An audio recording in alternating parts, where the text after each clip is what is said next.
Public schools aspires to empower all students to be global citizens who are effective communicators, analytical problem solvers, and savvy consumers of information. We propose to do this through an emphasis on communication, critical thinking, creativity, self-management, perseverance, and collaboration. Students will be active partners in authentic learning, offering voice and choice, and demonstrating competency. Great. All right, for announcements, we have the school committee is holding a workshop on Thursday, September 19th at 7 p.m. in the middle high school ensemble room. The next regularly scheduled school committee meeting will be held on Thursday, October 3rd at 7 p.m. in the middle high school ensemble room. And the following subcommittee and working groups will be meeting. FEFI's policy working group on September 18th at 6:30 in the middle high school guidance conference room. Policy subcommittee, September 25th at 6:30 in the middle high school guidance conference room. The negotiations subcommittee executive session will occur Wednesday, September 18th at 8 a.m. virtually. And the negotiations subcommittee with the IEA bargaining unit executive session will occur Tuesday, September 24th at 4 p.m. at the middle high school. Anything else? No other announcements? Okay. Next, special acknowledgements. Just one from me to start the evening. Just the whole custodial crew district-wide did a great job in getting the buildings ready for our opening this year. There was a lot of construction projects and maintenance projects that were ongoing. Got a late start and a late finish on several of them, so they were really scrambling at the last minute to get things ready for the opening of school, and they did a really nice job, so I just want to give them a shout out. I would also like to shout out the high school golf team, which just won their sixth match of the season. They sit at 4-2. And in particular, Connor Wright, who, if what I'm being told is true, shot 1 under par, which is really good. So, yeah. One more shout out to the Joyon staff. They sent out a really cute video at the beginning of the school year just to welcome students back. I showed it to my kids and they were super excited about it. So it was a really thoughtful, nice way to kick off the school year. Awesome. Good stuff. All right, next is public comment. So public comment is not a discussion, debate, or dialogue between individuals and the school committee. It is an individual's opportunity to express an opinion on issues within the school committee's authority. While the committee and/or administrators will not typically respond during public comment, the chair, as presiding officer of the meeting, may choose to if she deems it expeditious. Further, should the chair believe that an issue falls outside the purview of the school committee, she may request that citizens direct it to the appropriate person or body so that the matter is given proper consideration. Public comment is limited to 3 minutes per person and a total of 15 minutes overall. And this will be the only opportunity during this meeting for members of the public to comment. Okay. You're welcome. Yep. Thank you.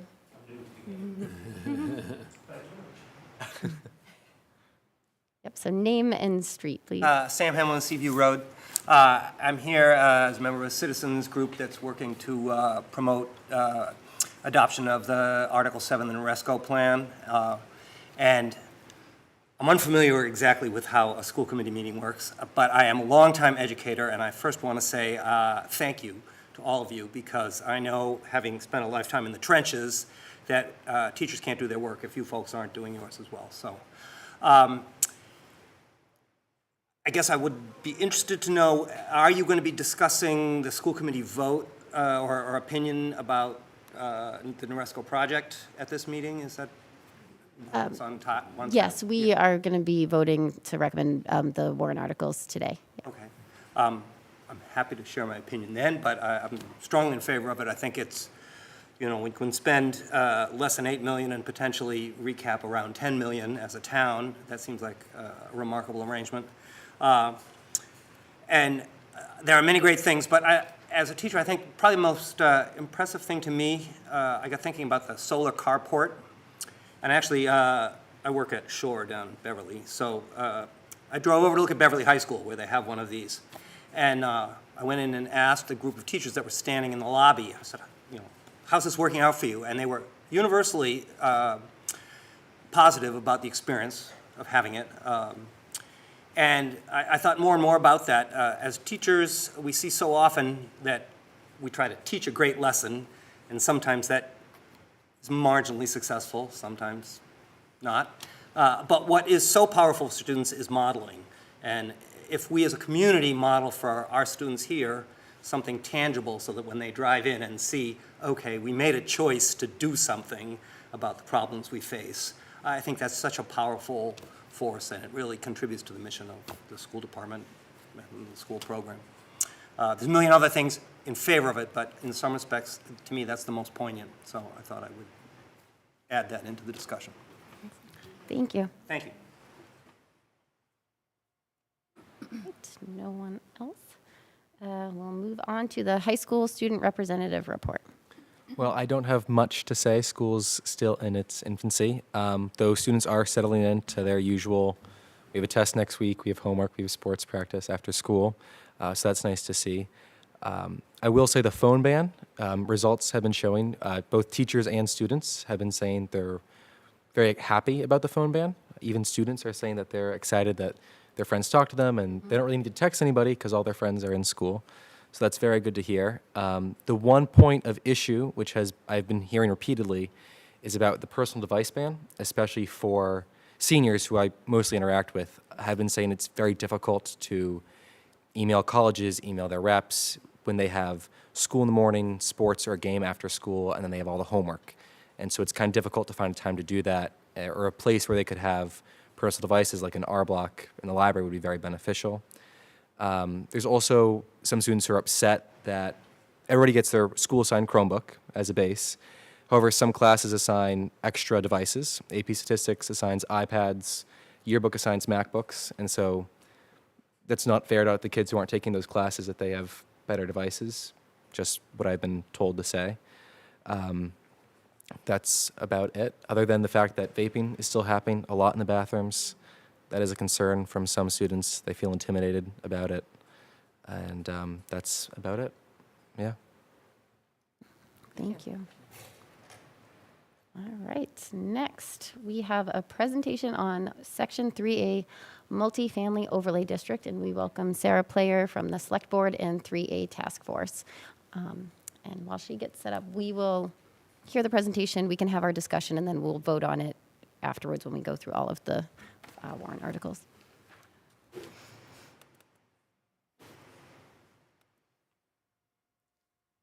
It'll come up, your computer just has to wake up. Did you mess up my computer? Right, perfect, that's great. There you go. I'll take my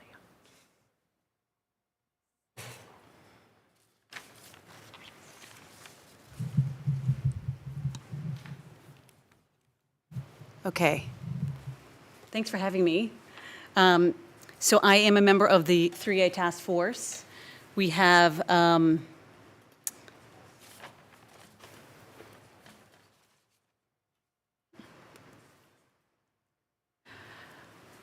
big group. We have folks from the planning board, we have an architect, we have folks from Ipswich Partnership, we have former planners, we have folks from the Affordable Housing Partnership and the Affordable Housing Trust. And then there's me. And so we've been working on this 3A project for about a year and a half. The town manager put together a task force about a year and a half ago so that we could come up with a compliance plan to address the new state mandate of 3A, which is a zoning district. So we will be putting forth this 3A proposal of a new zoning district in front of special town meeting in October. So the townspeople and the voters will be able to vote on this zoning change. So we started by taking a look at current zoning. We took feedback from a variety of residents. We had focus groups, we did a few surveys to gather information on concerns that people had around zoning, around development, and we developed our guiding principles. So this is a picture of our current zoning. So for those who might not know, this 3A is new law from the state, and it mandates multifamily housing near and around the train station, the commuter rail. So they are trying to address the housing needs statewide. So in Ipswich, we also have a housing need. Some of the concerns that we've heard from folks are a lack of affordable housing, a lack of workforce housing, a lack of accessible housing for seniors who might have outgrown their, family home. They may no longer want to maintain a 3-bedroom family home, but there's no other smaller units for them to move to. They really want to stay in Ipswich, so they remain in this larger family home, and then a family doesn't get to move into that. So we don't have a lot of opportunities for folks as far as diversity of housing stock. So some of the nuts and bolts around 3A, for folks who don't know, in Ipswich, 40% of the units have to be within a half-mile of the station area, or we could have up to 100% there, but that's part of the law relating to Ipswich. We also have to allow a certain density of 15 units per acre, so it's also mandating a certain density of housing.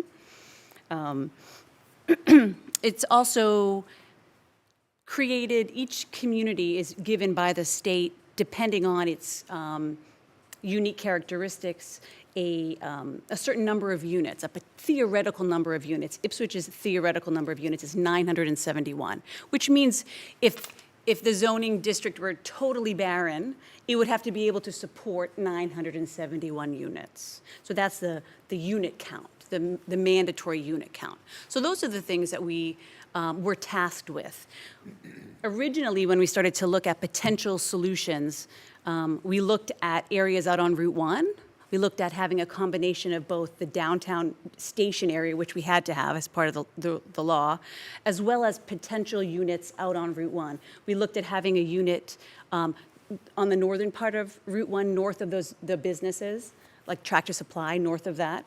We also looked at a more residential area further south on Route 1, heading toward Topsfield. So we also looked at that. We took a lot of feedback from residents.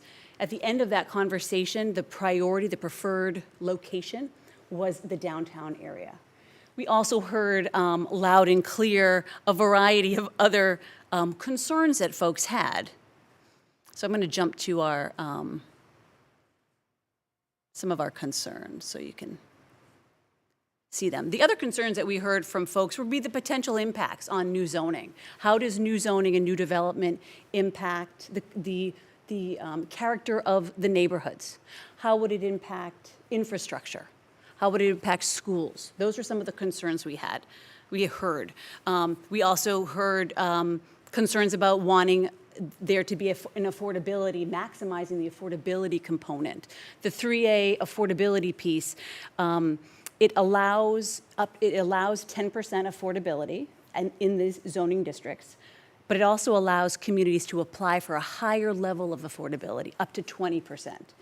However, the state didn't want affordability to prevent housing to be constructed. They didn't want that to be a barrier. So they wanted communities to apply and complete an economic feasibility study to make sure that you could actually support the level of affordability that you wanted to support. So several years ago, Ipswich added a 15% affordability that we have in our zoning now. So that was our target, meaning our Ipswich market is currently supporting that 50% affordability. So perhaps this So just for folks that are listening, we have our curriculum night this evening at the high school. So every once in a while, you're going to hear what you just heard, an announcement to move to the next block. So pardon the interruption. No problem. So we decided, we heard from residents, and we decided as a task force to apply to maximize the affordability component. So we have completed the economic feasibility study. We're still waiting to hear back the details on that. The other component of 3A is it's multifamily housing by right. So right now, in many of the areas that we're going to talk about, Ipswich already allows multifamily housing, but it's by special permit. So you have to go to the planning board and complete the special permit process. So the state law, of course, as it's trying to increase housing and the ease from which you can build housing, the last component of the mandate is site plan review. So we decided to enact as of right with site plan review. So as of right meaning, I think sometimes when people hear the phrase as of right, they mean you can build whatever you want. That's not the case. Site plan review is very rigorous, and we're going to go into details around what site plan review is versus special permit. But so those are the components of the 3A. So the other components around 3A are, so we started by taking a look at our current zoning. We started to take a look at, Ipswich has been participating in smart growth planning, meaning some of those smart growth principles are increasing density in the town center, because that's where your utilities are. That's where the services are for folks. That's where the schools are. So those are kind of smart growth kind of planning guidelines anyway. So Ipswich has already started that years ago, so which is why that's why we have a downtown, that's why it's vibrant, that's why that's the heart of the community. So 3A fits right into that because it's encouraging construction and encouraging development downtown in the town center. So after a lot of conversations with residents, we did, I believe, 2 surveys, and we had some focus groups and some public meetings. The preferred location is all downtown. So the other component was to make sure that we're paying attention to those guiding principles. How do we maintain character? A lot of the feedback we got from folks are we didn't want big blocks, big rectangular, large structures. So we thought about how do we put on height restrictions and how many stories are these buildings going to be? So we can kind of put some guardrails around the development. We decided then that we also wanted to put some guardrails around the design guidelines. So it's not just how big it is, it's what it looks like, right? So we wanted to kind of give a nod to some of the other historical elements that we have on our buildings downtown. Roof lines, visual aspects of our design. So in addition to our work on the actual bylaw that the townspeople will vote on at town meeting, we've also developed a companion design guideline booklet. So it's not attached to the bylaw. The planning board will have to vote to approve it. And it will just cover the 3A zone at this point, but it's really well done, and our hope is that perhaps the planning board may choose sometime in the future to apply these design guidelines throughout the community. So I'll show you those when we get there. So when we talk about the current zoning, we really decided to keep the zoning district for 3A primarily in areas that were downtown. So those are the Central Business District, General Business District, a little bit of the industrial zone, and some in-town residencies. So when we look at what Ipswich has there now, we currently allow multifamily dwellings in those areas, but by special permit of the planning board. So the good news is we really tried to mirror the current zoning as close as we could, because that's what Ipswich is used to, that's what Ipswich is comfortable with. So, hold on one second. So those were some of the concerns and the priorities of our task force.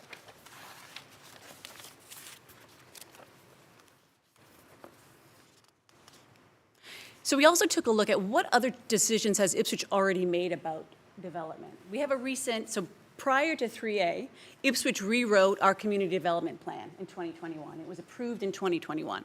And the goal of the community development plan is to guide local decisions, to shape development, to talk about our town and our community's priorities and goals. One of the things that came out of the community development plan is that Ipswich's primary housing is not diverse. Again, we don't have a diversity of stock. We don't have a lot of affordable housing. We don't have workforce housing. I serve on the Affordable Housing Trust as well. That's something that we hear from business owners. They're having a hard time maintaining staff. Staff can't live here. They can't afford to live here. So they end up working elsewhere in a place where it's more affordable to live. So those are some of the kind of really practical concerns that we have when we don't have appropriate housing for folks. We also don't have a lot of rental units, right? So if you are I have some friends who have, new college graduates. There's not great rental opportunities. I'm aware of a few kind of professionals in town who are moving in with in-laws because of there's just no housing in Ipswich. They want to be in Ipswich. They can't afford Ipswich. And there's no rental property or rental opportunities in Ipswich.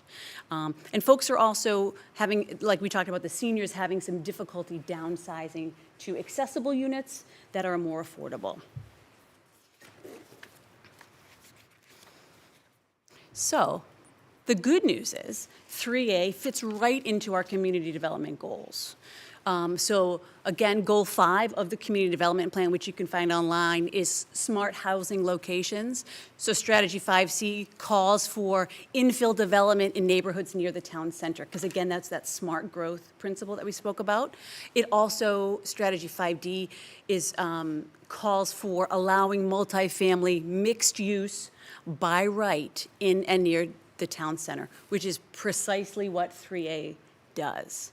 So you have a community development plan, we talk about how do you enact it, how do you roll out these priorities, and then the state comes along and gives you a way to do just that.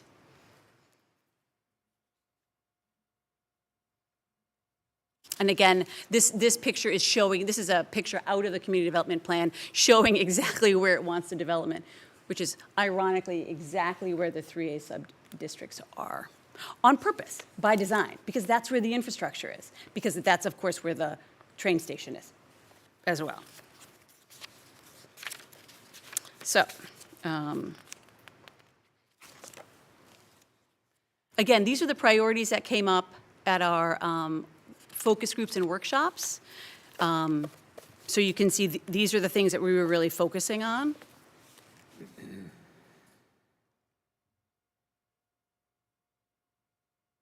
So again, we wanted to support a final zoning direction, which includes the town center, which is heavily business. And so one of the questions that came up, from our folks in planning was, we also don't want to lose our commercial base, right? That's our tax base. We want to maintain a vibrant downtown and maintain our businesses, because that's our tax base. So we also included a sub-district that is right downtown, which is a mixed use district, meaning the first floor of the property would be a commercial use, like a business, and residential units could be above it. So we already see some of that downtown. So we wanted to kind of capitalize on that as well. The other component to, one of the questions I received from the school committee was, what does an overlay district mean? So we're proposing 3A as an overlay district. And what that means is, if you're a property owner in a 3A district, you can either use the current zoning guidelines or you can use the 3A guidelines. So an overlay means you have an option now.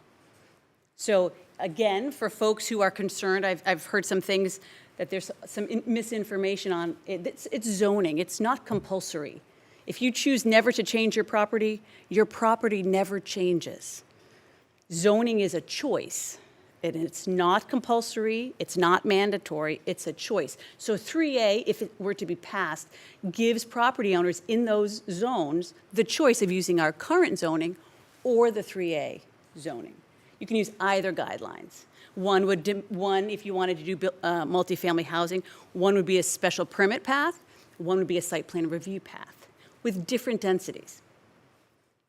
So it actually gives choices to property owners.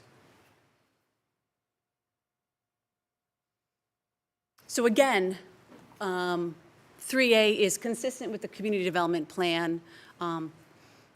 The proposed zoning characteristics closely follow existing zoning characteristics, because that's what Ipswich is interested in. That's what we heard, that's what we hear. The major difference is the multifamily, the by right, not the special permit path. But in lieu of that, we chose to add the site plan review piece, and we added that into the bylaw. That's bylaw language, so it will mandate a site plan review process. So for an example, you decide you want to build a patio. You go to town hall, you speak to code enforcement, you apply for a permit. There's an internal site plan review. They take a look at what you want to do, where you want to dig, if it's safe. And then you go through an internal site plan review, and then you get your permit if you've passed muster. These types of developments have a totally different permitting process. Site plan review and the special permit are both in public. They happen in public at the planning board. The abutters are contacted, so the neighbors can come in and give input. It's a public hearing. So it's a really totally different process, and there are several guidelines, which we're going to talk about, that are specifically inherent to both the site plan review and the special permit process. So site plan review, there are design characteristics that we have, the companion document, and design guidelines will align projects with local context and character. We want anything built in these areas to fit. Ipswich wants stuff to fit in. We want it to look like it belongs there. So the way to do that is to give property owners and developers guidelines and pictures. Chris Doctor is an architect, and throughout, and if you've seen any of our 3A meetings, he's always the architect who says, less words, more pictures. So he's all about that. So we have really worked hard to include pictures because that tells the story. The location of the zones aligns with town infrastructure and walkability, because those are our values. The compliance modeling shows that the results are aligned with the requirements, and it allows for a potential for mixing of housing types. And some potential growth to support the town businesses in the town center. So this is our approach. It's an overlay district. You have a choice to use the 3A overlay district guidelines or what's currently existing zoning. We created 4 sub-districts in this area that mostly correspond with underlying zoning. So MOD is multifamily overlay district. So I could say that a lot. So our entire 3A is 4 separate sub-districts. I'm going to show you the map in a moment. But again, the specific piece is it is by right with required site plan review and a design review component. So folks would also have to go through the design review board process to have the design guidelines reviewed. So the design, for folks who don't know, the DRB, the design review board, is advisory to the planning board. And so in the bylaw, the planning board can choose to have the DRB review the project and review it based on the design guidelines, or they can do it themselves as well. So I just want to make sure I've got everything I want to say here.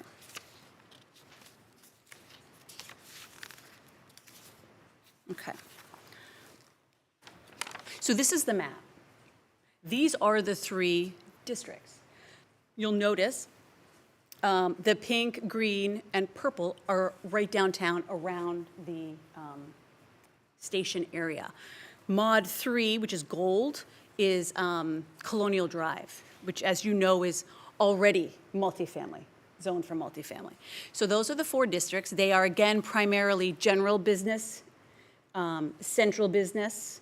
There's a small piece of the industrial section and some in-town residential. Very little, actually. So as we take a look at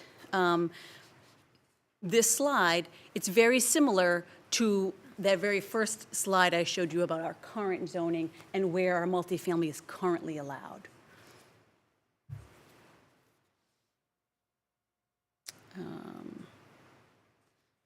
Okay, so our minimum compliance requirement is that 971 units we talked about earlier.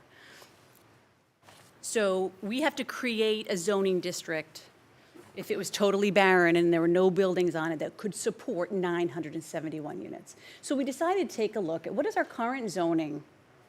If we were to maximize Ipswich's current zoning in this area, how many units could we produce today? And that number is 1,279. So if we did nothing and we chose not to pass 3A and we decided to maximize the build out of these zoning districts, 1,279 units could be constructed. Under 3A, the 3A density guidelines, 1,079 units could be constructed. So we could actually build more units under current zoning than under 3A zoning. I'm going to say that again, just to make sure that's clear. So we suspected that as our work began, but it actually is proven out with our work. So when we maximize our current zoning with footnote 11, if everything was approved by the planning board and we maximized our zoning, what was allowed, you'd actually have more units under current zoning. A little bit late, but we should be moving to the E block class. Than under 3A. So that's a big takeaway.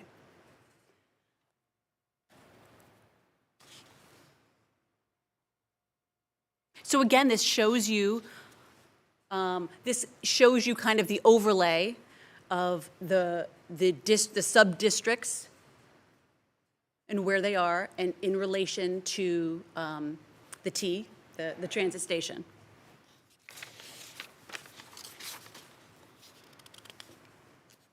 So let's talk about the characteristics. So this is taking a look at the characteristics of these zoning districts, these 4 sub-districts. So again, I'm going to start by pulling out the building height. That was a big thing that we heard from folks. We didn't want giant square buildings.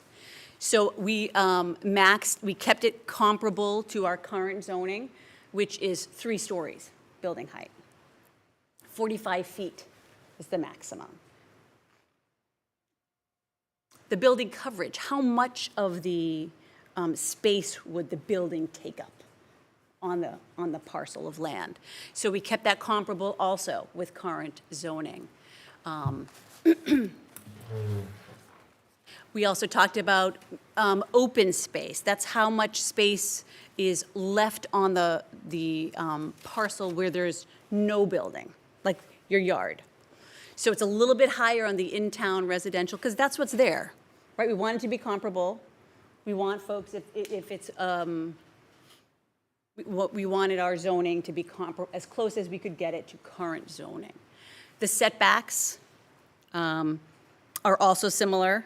The parking, that's a minimum. A lot of the research, so we got a grant to work with MAPC. They are the Massachusetts Area Planning Commission, and they have been helping us and a variety of other communities with their 3A work. They've done a lot of research on the parking that is required with multifamily housing. They've actually done a lot of their own research as well. And it actually comes out 1 parking space per unit.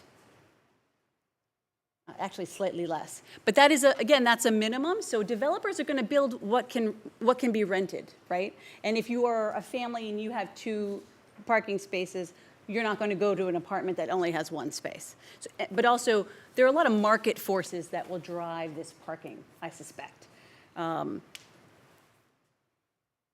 This bottom line, this max unit per acre, that's a density measure.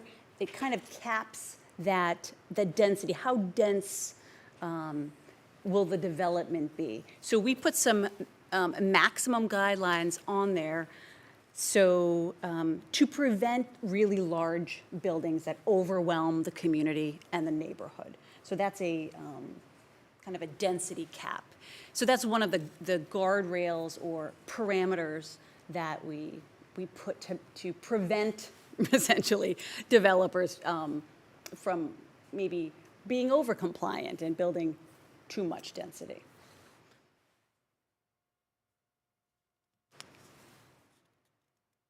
So this gives you some examples of current Ipswich homes in these areas that are multifamily right now. So these are homes that you see, that you know.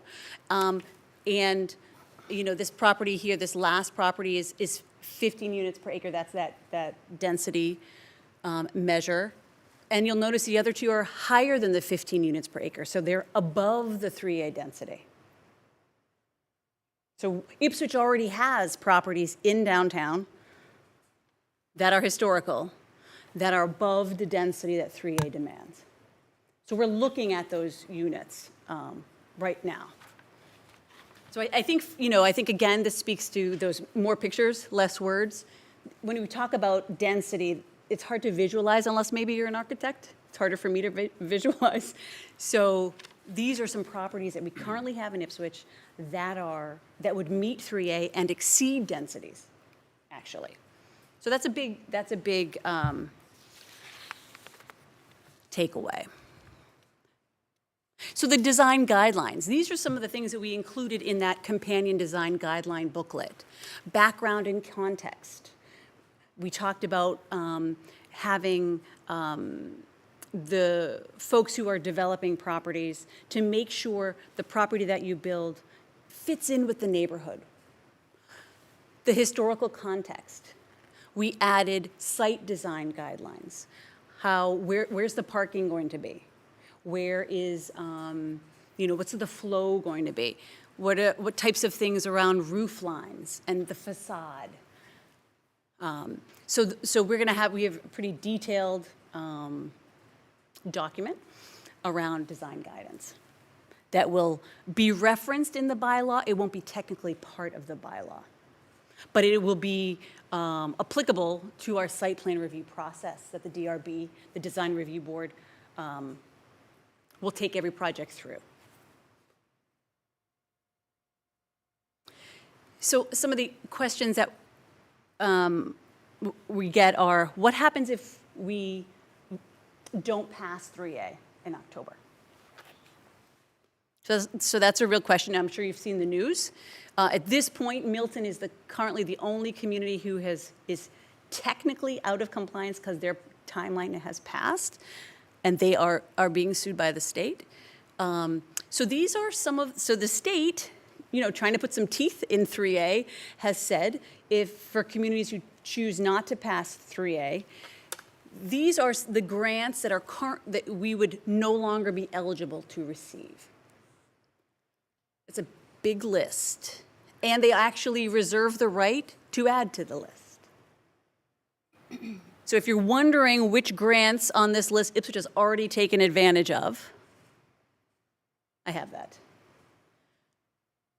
Approximately, I'm no mathlete, but 2 million maybe-ish, that we've already taken advantage of. And Ipswich, as you know, is big on grants, both for the school budget, for the municipal budget. So we would be, you know, off the table. These would be off the table for us. And I think this is an actual quote.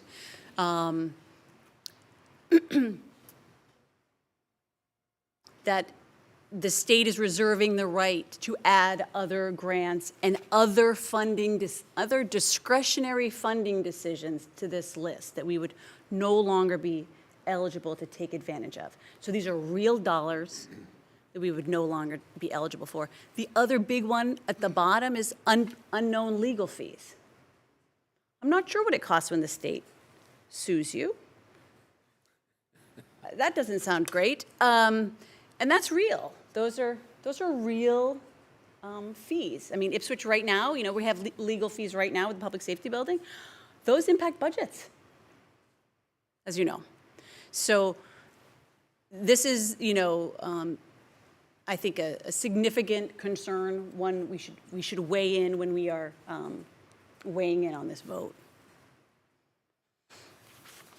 We actually got a question from the FinCom the other night from Bob, who said, is Massachusetts School Building Authority included on this? That's what Bob's question was from the FinCom. And our consultant said, well, according to this quote, it could be added to that list. That's unclear. I don't know. But it's a pretty broad blanket statement.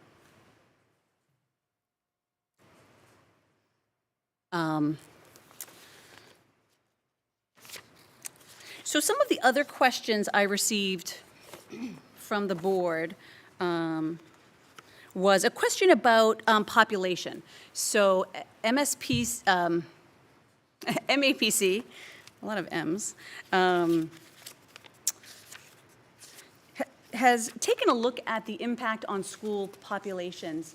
And the research shows that newly constructed multifamily housing does not have as great an impact on school populations as single-family housing. Years ago, before 1990, when multifamily housing was bigger, more family size, that may have been a different discussion, but now the units are smaller, not as conducive to families and of school-age children. So that's the research that's out there. I'm happy to share the article with you, but that was one of the questions I got from this board. The other question was, how does this relate to affordable housing? So again, with the law 3A, you're allowed the 10% affordability. We've applied for higher. We should know soon whether or not we can meet that higher, get closer to our 15%, which is what Ipswich currently has for affordability. One of the other questions was about infrastructure. So this, again, because our current zoning could build more units, the same question could be true for our current zoning about infrastructure. So a couple weeks ago, the select board had our water department head there, and she said, even though Ipswich population continues to go up, our water use continues to go down. So it's inversely correlated, I guess. So the interesting piece is why? Why is our water use going down? Well, we're repairing our water infrastructure, so we're losing, our water infrastructure is, hundreds of years old. And so we are capturing less water loss. Our utilities are more efficient. We're putting more efficient appliances in our homes. And I think people are conserving. So even though Ipswich's population is going up, our water use is going down. But any project that's built under 3A or under current zoning has the process that you have to go through again. You have to go to the planning board, and all of those projects are reviewed by all of our department heads, by water, by utilities, by public safety for like fire, turning radius for fire trucks. All of that goes through all of our departments. So by the time the planning board gets that application, they're getting all the feedback from those folks and mitigating, and will include those kind of site conditions in their judgment. So it would be the same process under 3A as it is under our current zoning.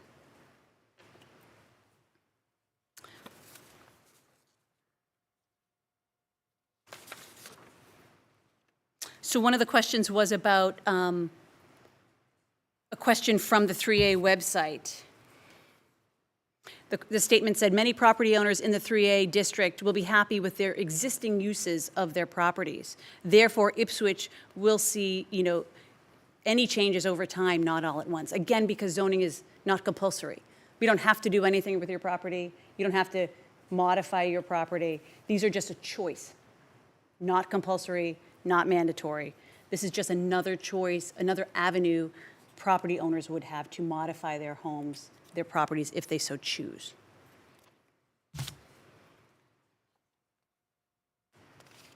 And so to be clear, folks can change their properties right now under current zoning, or they, in the future, potentially could change it under 3A zoning. You'd still have to go through all that similar permitting process, whatever that looks like. So let's talk about, I want to. Conclusion of E block, everyone should proceed to F block. Again, F block is next. So let's talk about the site plan review process.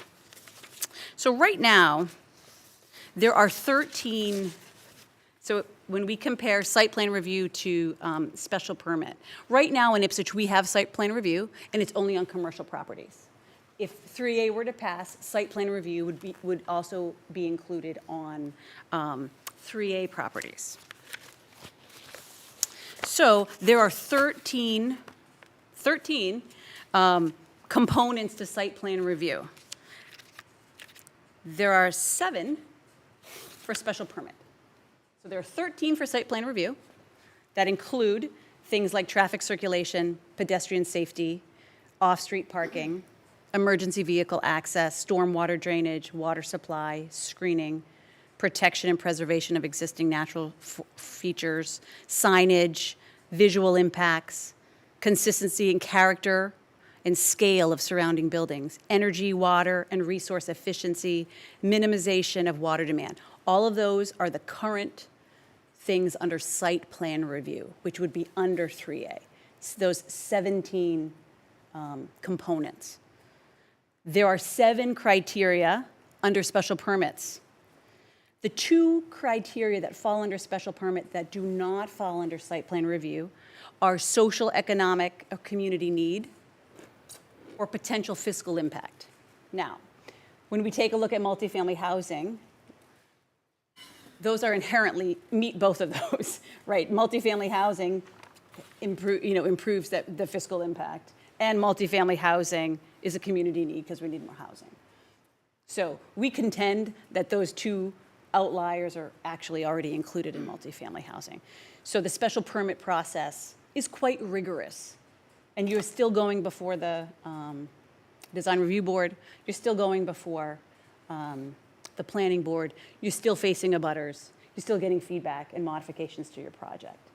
And you still fall within those other zoning things that currently exist, the 3 stories, the 45 feet high height limit. So, so we think the site plan review, and we're familiar with site plan review in town because we've been using it with commercial properties for decades. So site plan review has some teeth to it, and so we feel really good about it. Which is why we added it, because we didn't have to add the site plan review component, we chose to. And we chose to add the design guidelines to meet those, the concerns and that we were hearing from the community. So I think I got all of your questions that you submitted. So just to add on, so the planning board, as you may know, unanimously supported 3A. The FinCom supported 3A 8-1, and the Select Board supported 3A 3-2. So those are the current votes on 3A. But so the Planning Board provided us a statement that they unanimously endorse and strongly encourage passage of this proposal. It's consistent with existing zoning and reinforces the goals and strategies of the Housing Production Plan and the Community Development Plan. The proposed 3A amendment incorporates good, smart growth planning concepts, such as concentrating growth in the town center to avoid sprawl, reducing the need to build in open space areas, and building away from fragile marshland. The proposed 3A overlay district applies standard planning practices in the town center for compact, transit-oriented, walkable, bike-friendly, where it's already developed. So the other comments that we hear from folks are, 3A is different in different communities. I personally think Ipswich is well-positioned for 3A because the downtown is already built up. When we look at other neighboring communities that have bigger open space, zoning changes like 3A are going to be more impactful to them visually. They're going to change their downtown areas. Our downtown areas is a downtown. It's vibrant. It's already developed. That's where the infrastructure is. And we've put in some guidelines, I think, some guidelines and guardrails really around this zoning in response to what we heard from folks and their concerns. Thank you. That was comprehensive, and I know some of us had already submitted questions to you, so I'll just open it up, if you don't mind, for if anybody has any lingering questions. Go around the room. I guess, starting with Sasha. Do you have anything? You just said, why don't I start? Okay, Just so go you know. ahead, Jenny. Thank you, Sarah.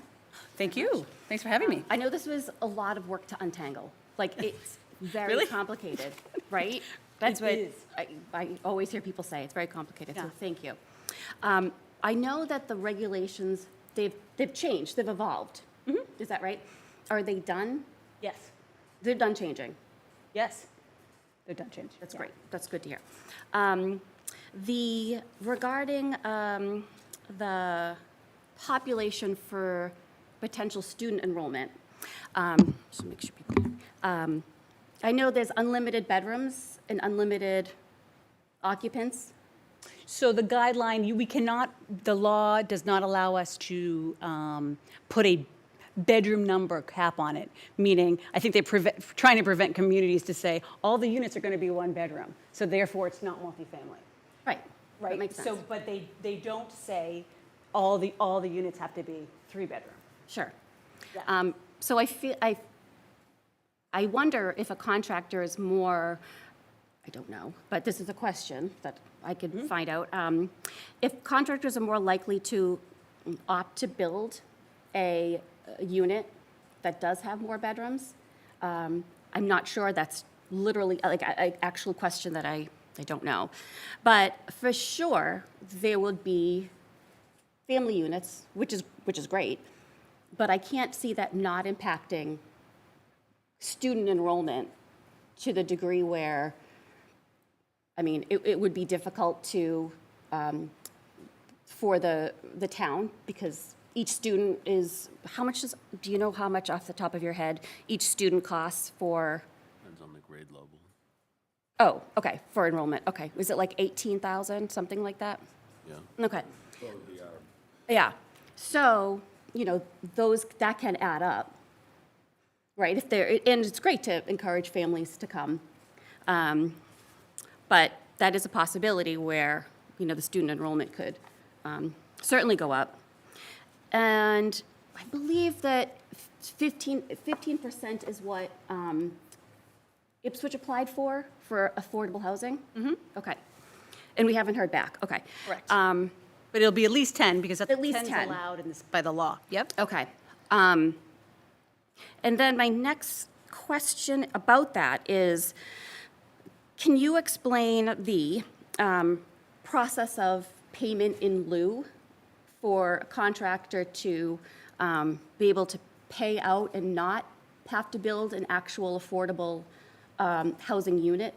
So it's the same process, it would be the same process under 3A as it is in currently, the payment in lieu option. Okay. Right.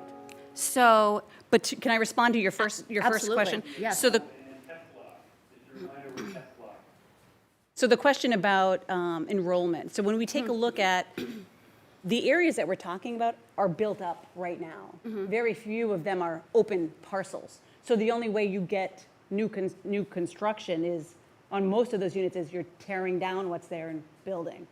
So I think the impacts on, research shows the impacts on student population is, it's a Massachusetts research study, actually, on Massachusetts communities, which I can forward to you, is very limited in multifamily developments compared to single-family homes.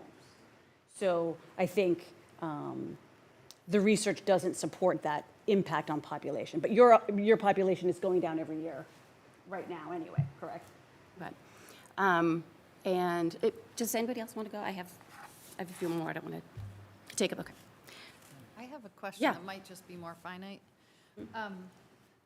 So the 971 units, I like the way you portrayed that, like if it was a blank slate, that's what Yeah. we'd have to fill in. Yeah. And then I understood that without the zoning, we could fill like 1,000 and something units. But of those 971 in the overlay area, how many of those already exist? So it's a tricky, that's a tricky discussion to have. So the units aren't necessarily one-to-one, because the units are multifamily units that 3A is demanding, right? That's different than a single-family home unit. Does that make sense? So it's not apples to apples, that conversation. However, I think more telling is, the current zoning versus 3A zoning.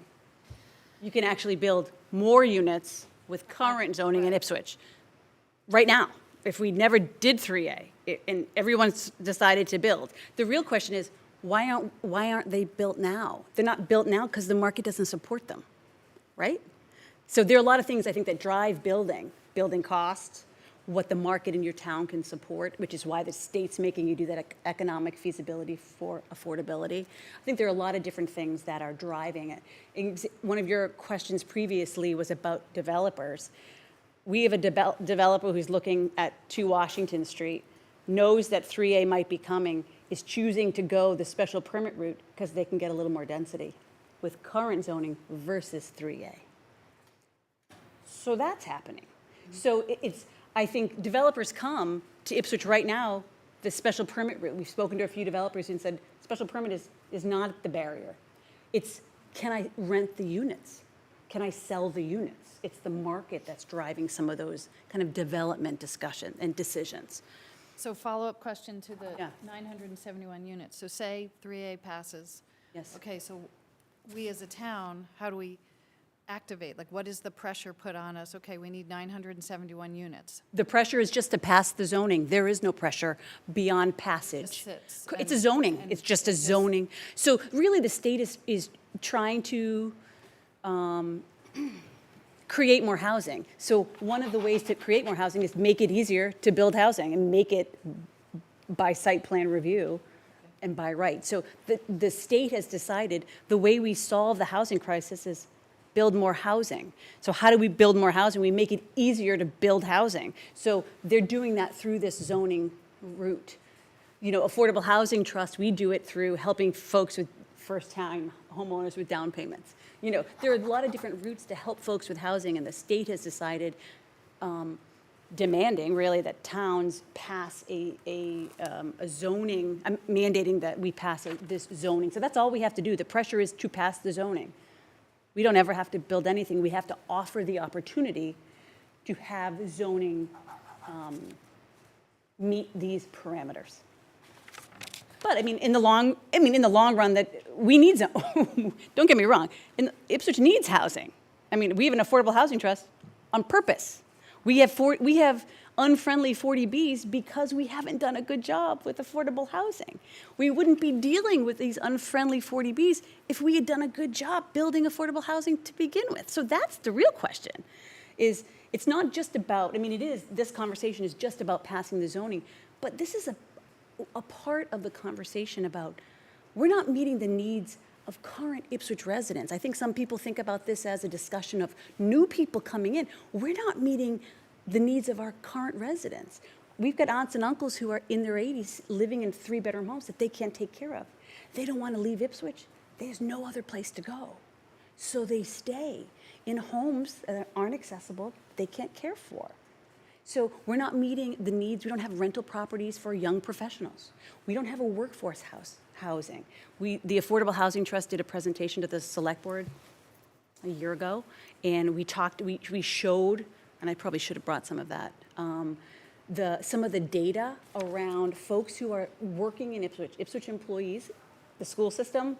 We looked at biolabs.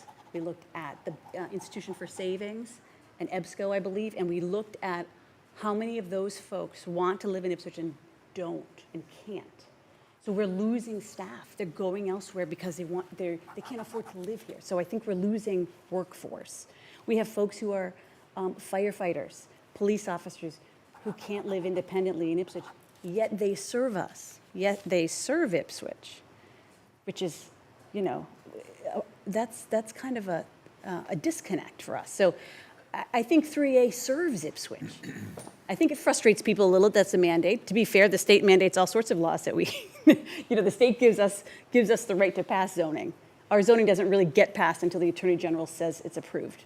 So, the state gives us the right to pass zoning. But I really think we should think about 3A as it's meeting a community need that we've already illustrated through the community development plan, that we already know about if we talk to folks. We don't have diverse of housing. We talk to seniors who don't have what they need. We talk to young folks. So I think 3A actually solves some problems for us. That block is now over. Can I ask a We can question? proceed to our last block of the evening, Do you have a G block. Again, G block is our next and final block. I just want to clarify that, make sure I understand the distinction between the special permitting process and the design guidelines. So the special permitting process will be written into the bylaws, but the design guidelines is sort of optional for the planning board to vote on later.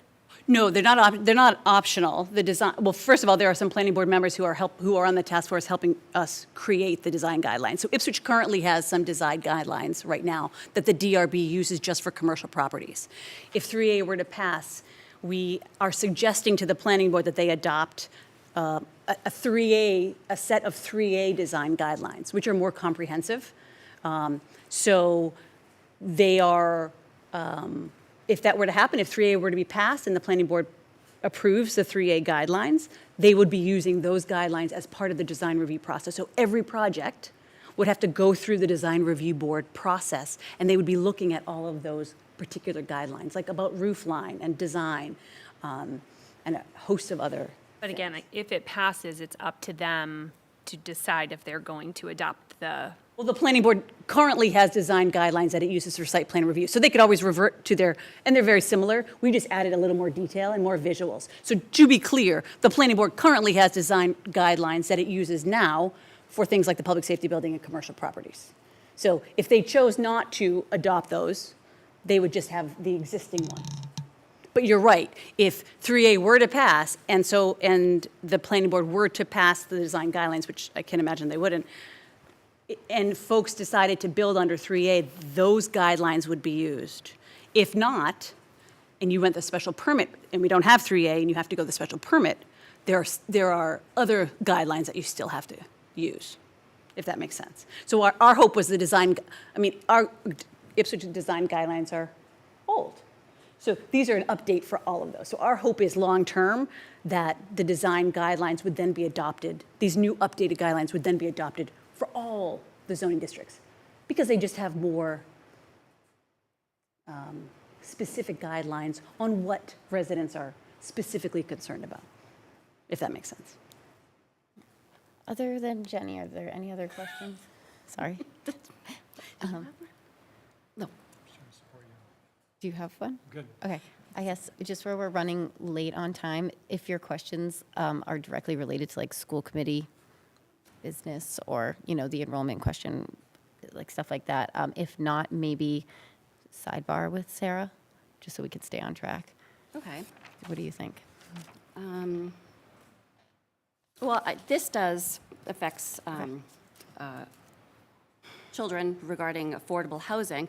I just wanted to go back to the affordable housing discussion. 3A only requires 10%. I know we're putting in for the 15. So that's 90% of the units would be market price. And payment in lieu would mean that the contractors could pay out to the trust, to the Affordable Housing Trust, but not have to make an actual affordable housing unit. It's the same as current zoning. Right. We have to put the payment in lieu under the same guidelines Right. as current zoning. So the payment in lieu is the same. Yeah. So I guess I get frustrated because it's considered, there's a lot of talk about it being, to build affordable housing. And, there's, perhaps we'll get the 15%, we'll get the 10% for sure. But if contractors can opt out through payment, of building an affordable housing unit, it doesn't seem to me that that's necessarily a priority to actually build the unit for affordable housing. And, families that need that, for the children. And so that's a concern of mine, is that it's being billed as an affordable housing. It's being billed as zoning for housing. I mean, 15% means, the rest of similar to our rest of our zoning. The rest of our zoning is currently at 15%. So currently, right now, developers can build at that level of affordability. Right. So right now, that's what Ipswich has for affordability. Right. 3A doesn't prioritize affordable housing because we hope to get the 15%, but contractors can opt out through payment to build one. Well, to be clear, multifamily housing by design is more affordable than single-family homes. So by they're gonna be design, market it's more, price. by design, it's more affordable. And multifamily housing is, these are rental units. So by design, they're going to be more affordable than units that are purchased. Okay. Does that make sense? So multifamily is by itself more affordable than non-multifamily housing. Right. But they would be market price, just to, Market rent, market rent, right? which we don't have either, which we need. We need all sorts of housing. Sure. Yeah, and so I think I like the idea that the bedrooms are not mandated, so we can have some single, single bedroom units. There can be 2-bedroom units. There can be 3-bedroom units. So we're going to meet, I think, a variety of needs with 3A, and 3A is not allowing communities to make everything a single bedroom unit, and that would really block out families, right? Yeah, So I would be think great. it's meeting a lot of the needs, and I think what the state is doing is saying, we need housing, period. And what they didn't want was the affordability piece to dissuade developers from building anything, because then we've got no housing, and we continue to be where we are. So I think the goal here is, I think, similar to our concerns about diversity of stock, we need all sorts of housing, and we're lacking in a lot of areas. And 3A is going to make, 3A would ease the burden for developers or private homeowners who wanted to add, an affordable or another unit to their property. And at the end of the day, it gives property owners an option. It's not mandatory, it's not compulsory, it's a choice. Or you could choose to just use the current zoning. Okay. That's good. Thank you very much. Thank you, Sarah. Thanks for having me. All right, I think we'll take a little pause on 3A. We can, we'll have time to discuss it more if needed when we go through all the articles, but let's kind of do a refresher and go through the articles from start to finish. And the way I think we should start that is first, let's discuss which articles we're going to vote on. Historically, we voted on articles such as, for this upcoming warrant, Articles 1, 2, and 3. I think we're all prepared to vote on Noresco and 3A, so we've had presentations and they relate to school committee business. Are there any other articles anybody in this group would like to suggest we provide a vote on?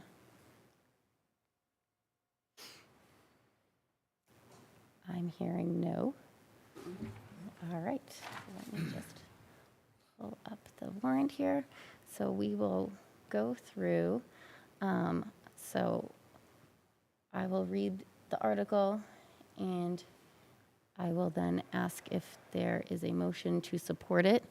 Then we will have further discussion, and we will vote when that discussion is over. So Article 1, amend municipal budget state aid to see if the town will vote to amend the FY 2025 municipal budget approved under Article 3A of the May 14, 2024 annual town meeting by raising and appropriating the additional sum of $67,701 to go to the management transfer account or take any other action relative thereto. Is there a motion to support? I move that the school committee support Article 1, the amendment to amend the municipal budget state aid. Second.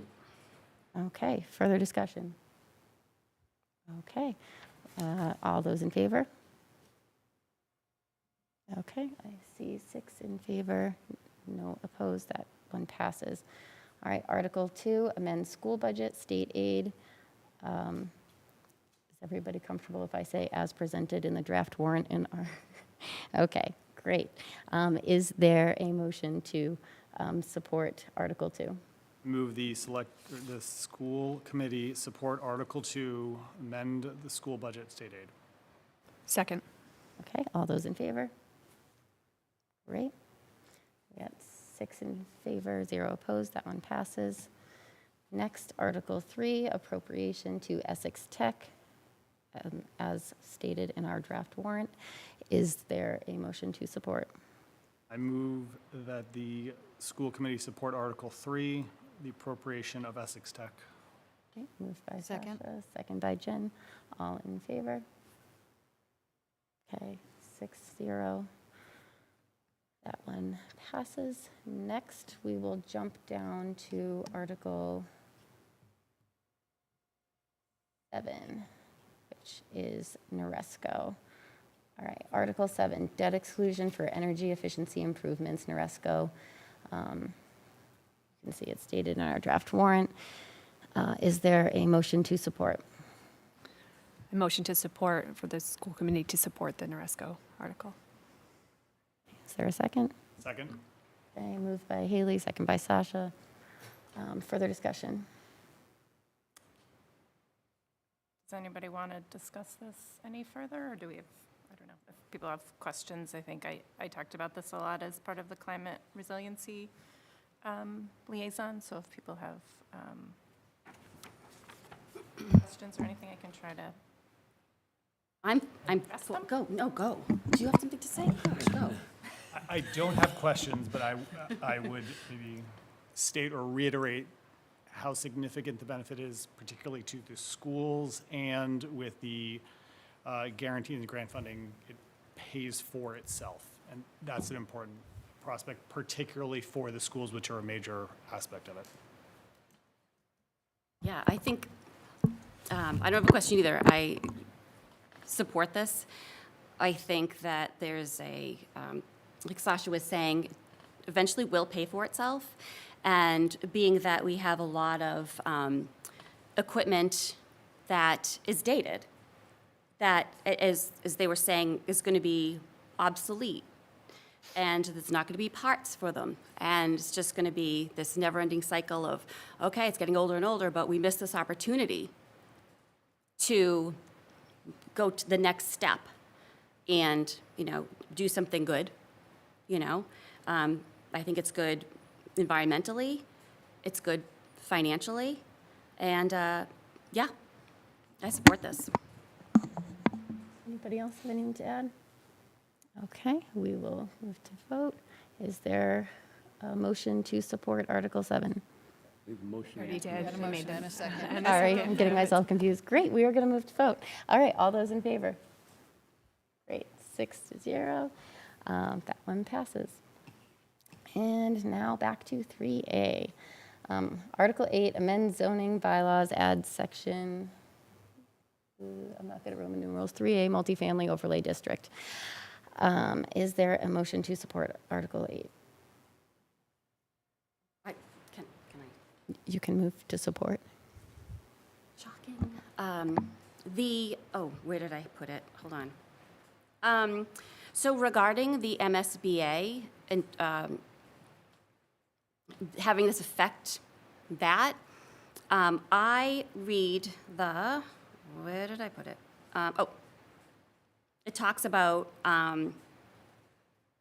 the determinations of compliance also may inform other funding. So there's the list, we know that MSBA is not on. But determinations of compliance may also inform other decisions by EOED, EOHLC, the MBTA, and other state agencies which consider local housing policies when evaluating applications. The MSBA is a quasi-independent agency, and I don't know as though that falls under actual state agencies, where that would have a deterrent for not opting into 3A. That's how I read it. That is a fair point. The funding is state funding, though. It's not private funding, so I don't know either. My concern would be it would potentially be impacted, and I'm concerned about the risk of that. Should we be in a position to be accepted, but this become a blocker for us? Yeah. Yeah.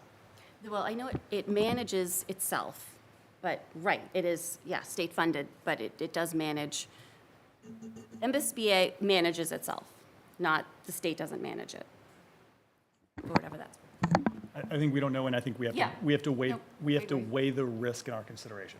It's a good point, one we should be cautious about. All right. Is there a motion to support, and then we can have further discussion? I move that the school committee support Article 8, amend zoning bylaws, adding Section 9.5, Section 3A, multifamily overlay district. Second? Okay. Any further discussion? Okay. Jen, look on the fence. Yeah, I've been on the fence for this one for a while.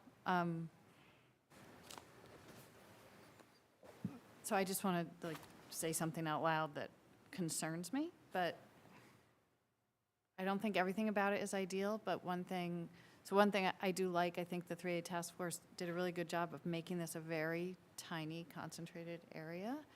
I think my concern / future look is that, say, my friends Susie and Bob, whoever, live in this district, and like Sarah was pointing out, like they're done, their kids are out of the house, they have a 3-bedroom house, and they want to downsize, and maybe they don't want to live in Ipswich anymore, so they sell their house. So they're in this district. So now a developer can buy that house and turn it into a 3-story condo building, apartment building, and I just wonder what that's going to look like, and it concerns me.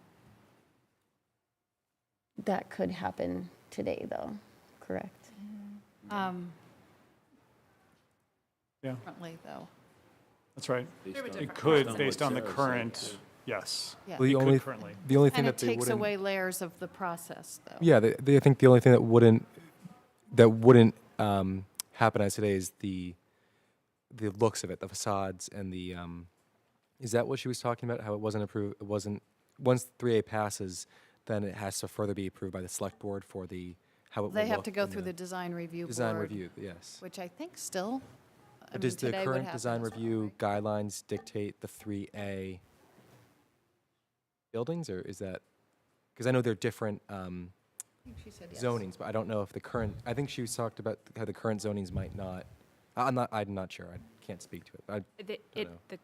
3A zoning bylaws will require a shift to a site plan review as opposed to the current zoning bylaws that require a special permitting process. And that's the distinction between, I think she said 13 pieces of criteria related to special permitting, related to design guidelines, and there are 7 that would be 7 pieces of criteria related to site plan review. And that's what I was trying to get the clarification around, how the design guidelines would be implemented. That's not written into the bylaws, that's the piece that they would adopt later.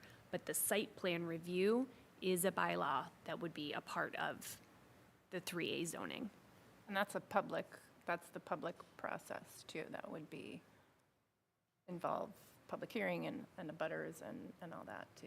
I mean, I think another piece of that is the overlay district that they chose.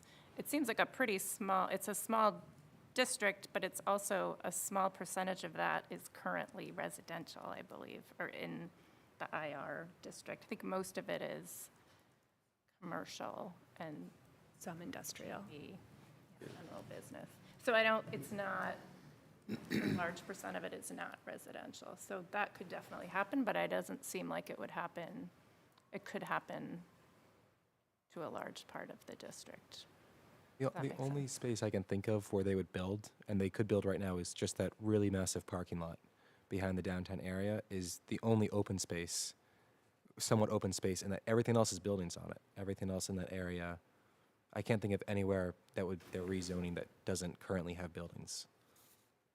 I mean, of the map they showed us, I can't think of anything. I mean, I do think Ipswich is fortunate compared to some other towns, that are facing this state requirement in that we have a downtown. I think that can support some additional housing, and I think not everybody in town agrees that we need more housing, but I think a lot of people say we need more housing, but it's another thing to actually do it and make it make it happen. So this seems, it doesn't solve everything. I think we still have an, affordable housing issue that isn't going to be totally solved by this, and that's a bigger picture, a bigger equation, but I think this seems to me like a step in the right direction, and it doesn't seem to, I think I read somewhere, I heard someone say it's kind of like a nothing burger, because our current zoning allows for more units than this allows for, so, but I understand the process might be a little bit easier, or, different, but. Yeah, the only thing I think I would like to add, just with our school committee lens, is I think, we're all keeping an eye on our enrollment numbers. And I think what Sarah said kind of validated what I had thought, that we don't predict a big impact with 3A. First, because it's not much different than what we can do now.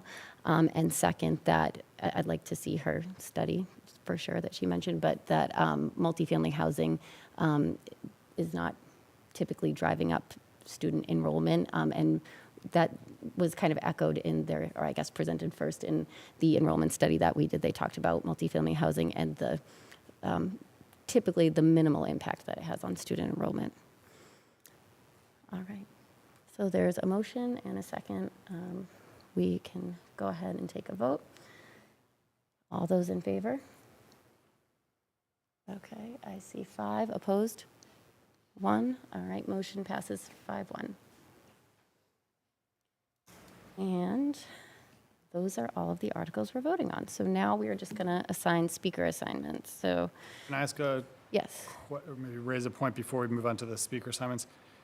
If I'm understanding Article 4 and Article 5 correctly, it would impact the taxes contribution to the town, which impacts both the town and school budget. So I'll ask the question, should we consider voting on it because of the impact of the school budget? I'm open to that discussion. I'm referring to Article 4, which is the HERO Act, and Article 5, the increased income limit for senior tax deferred program, essentially would lower the tax rate for those two groups, which Right. I will say personally I'm in favor of. The reason I bring it up is that it does impact our, it does potentially impact the taxes raised that go to the school budget. And so should we consider voting on it because it does impact us? I'm just going to ask around the room, are other members prepared to vote on those articles? No. No, okay. We Sorry, I'm Yeah. not. We also Even if, could I rad mean, them. we also could discuss, should we be voting on it? Yep. That's fair, that's why I raised Yeah. it. If we're not comfortable, which is also totally fair, we could do it at a, we do have another meeting, but we also could ratify at. I think, yeah, I'm pretty sure that make sure I'm getting them correct here, but for the Article 5, which is the senior tax deferral program, I believe that passed at both Select Board and FinCom. I'm pretty sure Article 4 passed at Select Board. I'm pretty sure that FinCom is ratiming that one. I was kind of listening while doing other things today. I think you raise a good point. I think I would be would everybody be comfortable ratiming those two? if Does we're that not mean we prepared? will take a position at town meeting? We or will could take a position, But or, what if we decide not to take a position? No, that's a good point. Maybe what I'll suggest is we put it on our agenda for October 3rd. We can discuss there whether we're going to take a position. Unless people have thoughts now. That would miss the FinCom booklet, which is Oh, fine. I that's a just good- know no, that that's a goes good to the point. printer Which, October. in that case, we would 2nd. have to say ratum, even though we Yeah. potentially could discuss it. I guess our choices tonight are not take a position or, discuss on October 3rd if we want to rat them. yeah, You want to, that seems like a middle-of-the-road yeah. plan if we, If we decide on October 3rd to ratify a town meeting, how does that work for the booklet being published? It wouldn't be in the It booklet, wouldn't be but in we there, but would we could just, still do it? yeah. Okay. I So feel it would like still be that's- on this sheet that the moderator has Yeah, a yeah. town meeting. I got you. I'm just trying to think about people that are preparing ahead of time. That makes sense to me. I think that's a good Okay. solution. Gives us the time to prepare, or at least to consider. We whether might come should back proceed. on October We may 3rd and say decide we don't want to. Yeah, Yeah. I think that's good. That's Okay. a very good point, though, Sasha. All right, thank you. Thank you. It's a good conversation. All right, assignments. Can I ask a question back to Article 5? What information can we talk about or go to see how that is going to affect our school budget? Is that I wouldn't know where to something, start. Tom, I is don't that remember if down the, your I had the question road, or- of, do they know the size of the population that it impacts? And then you could roughly back into a number to say, here's about what we would expect it to be for the town and then therefore for the school, because we're, a little more than half. I don't remember what that is. You know? I don't necessarily know what the number might be, because those are all variables, but by creating an exemption, it would lower the amount of money to be built into the levy limit. So instead of taxing at, say, 100%, you'd be taxing at whatever the exemption is, maybe 97%, making that up. But it would lower the amount that could be taxed as a levy limit, and we get 63% of the taxable, levy limit each year. But I think you're right. There's a lot of variables about what would be part of arriving at exactly how much and how often. It's probably not I the wonder same number each year. Yep. I wonder if we make an inquiry to them, if they could provide that, like a rough number for us Yeah. at least, to be able to take a position on it. Important to know if we're going to take a position on it. Yeah, I agree. I think it's a good point. Okay. I will follow up with some answers to those questions. All right, so back to speakers. Who enjoys public speaking? Who would like to do? Nicely framed question. I think Article 1, and also I think we all received those instructions from the town moderator that we're hoping to kind of go expeditiously through the first few articles. So Article 1, is there anybody who would like to present our support? No. Why don't we start with the trickier ones? Who would like to do 7? Let's do 7. Who would like to talk to 7? I mean, Kate? unless someone is wanting to, I'm happy to speak to No, it. just my question was not to that, but to your previous comment, you don't speak to every single one of these. No, You don't have to. Sometimes we're just Did I prepared misunderstand to, but we your, don't. okay, that's what, Yeah. okay. Right. Okay, that's what I understood. Maybe I misunderstood your point of someone's going to speak to each one. sometimes they'll just say, what is the school? no, I And we'll get just that. say, I support, thought you were know. positioning it as for each one, someone is going up to speak to it, and that was not my understanding of how. I think sometimes Okay, they don't I misunderstood call your us, comment. right? But you were Okay. always prepared. Right, because Yeah. these are Yeah, submitted by, the only one we're submitting, Article 2. Article 2. So that's, somebody would present it. Yeah, But the other ones are just the pro and con. Yep. Reaction, possibly not. Should we get, yeah. We need someone to speak to Should be Article appropriate for us 3, to for discuss, or, yeah. They're just, Yep. Right, somebody has to Routine, sort of. basically present Article 3. yeah, select board won't, even though they submitted I it, think they might be. they won't. You Really? can ask, but I they thought they were. haven't historically presented it.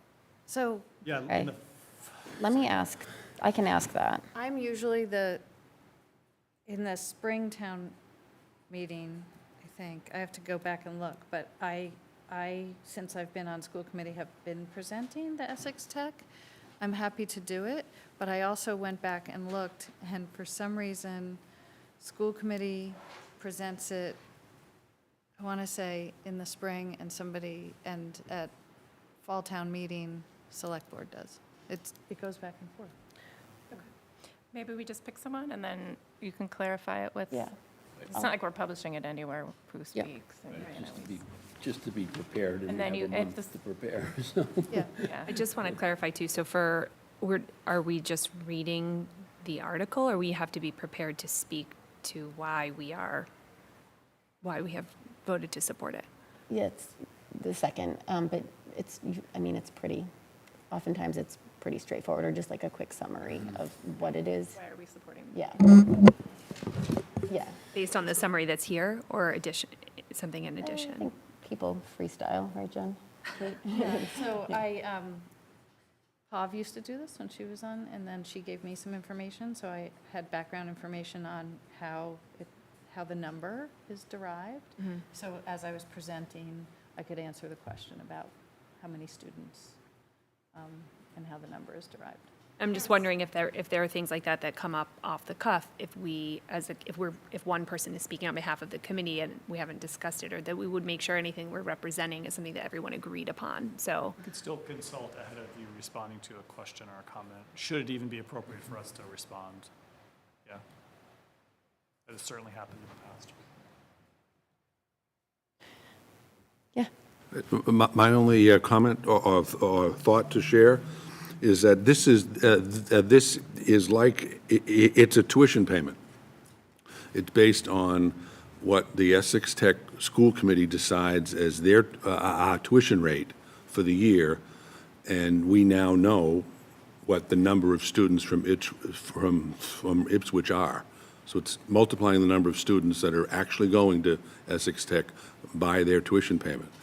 So there's not really a lot unless you want to oppose it and somehow make a different sort of a statement. It's very straightforward. Because in the spring, we don't know the number of students that are going to show up on September 1st or the October 1, Right. head count. So it's really to balance what was the budgeted amount in May. Now it's sort of the actual amount.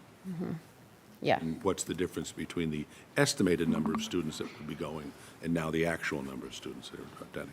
But it's Hopefully that's usually, helpful. sorry, Tom.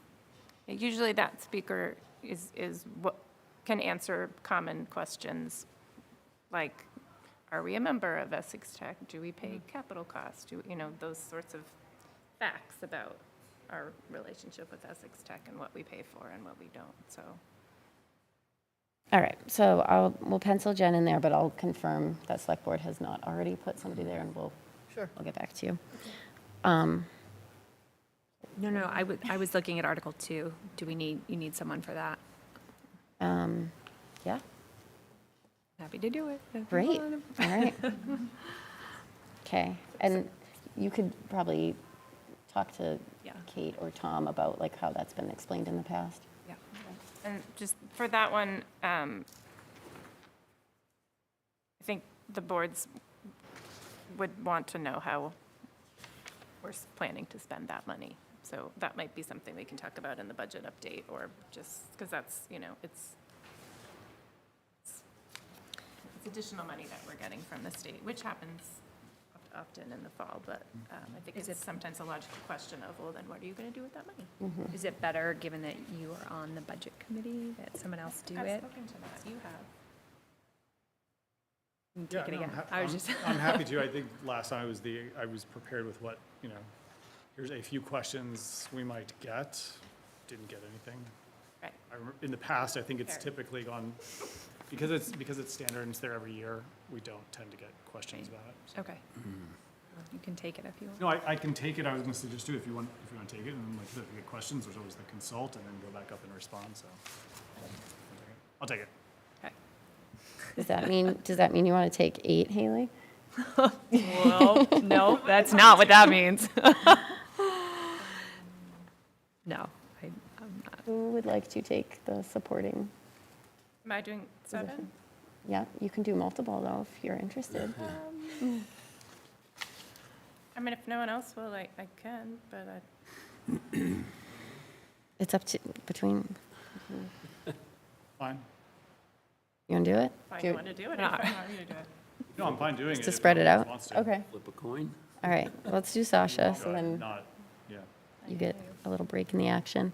And then Jenny, if you want to, you can be prepared if you want to present yours. Okay, I'm not sure yet, but yes.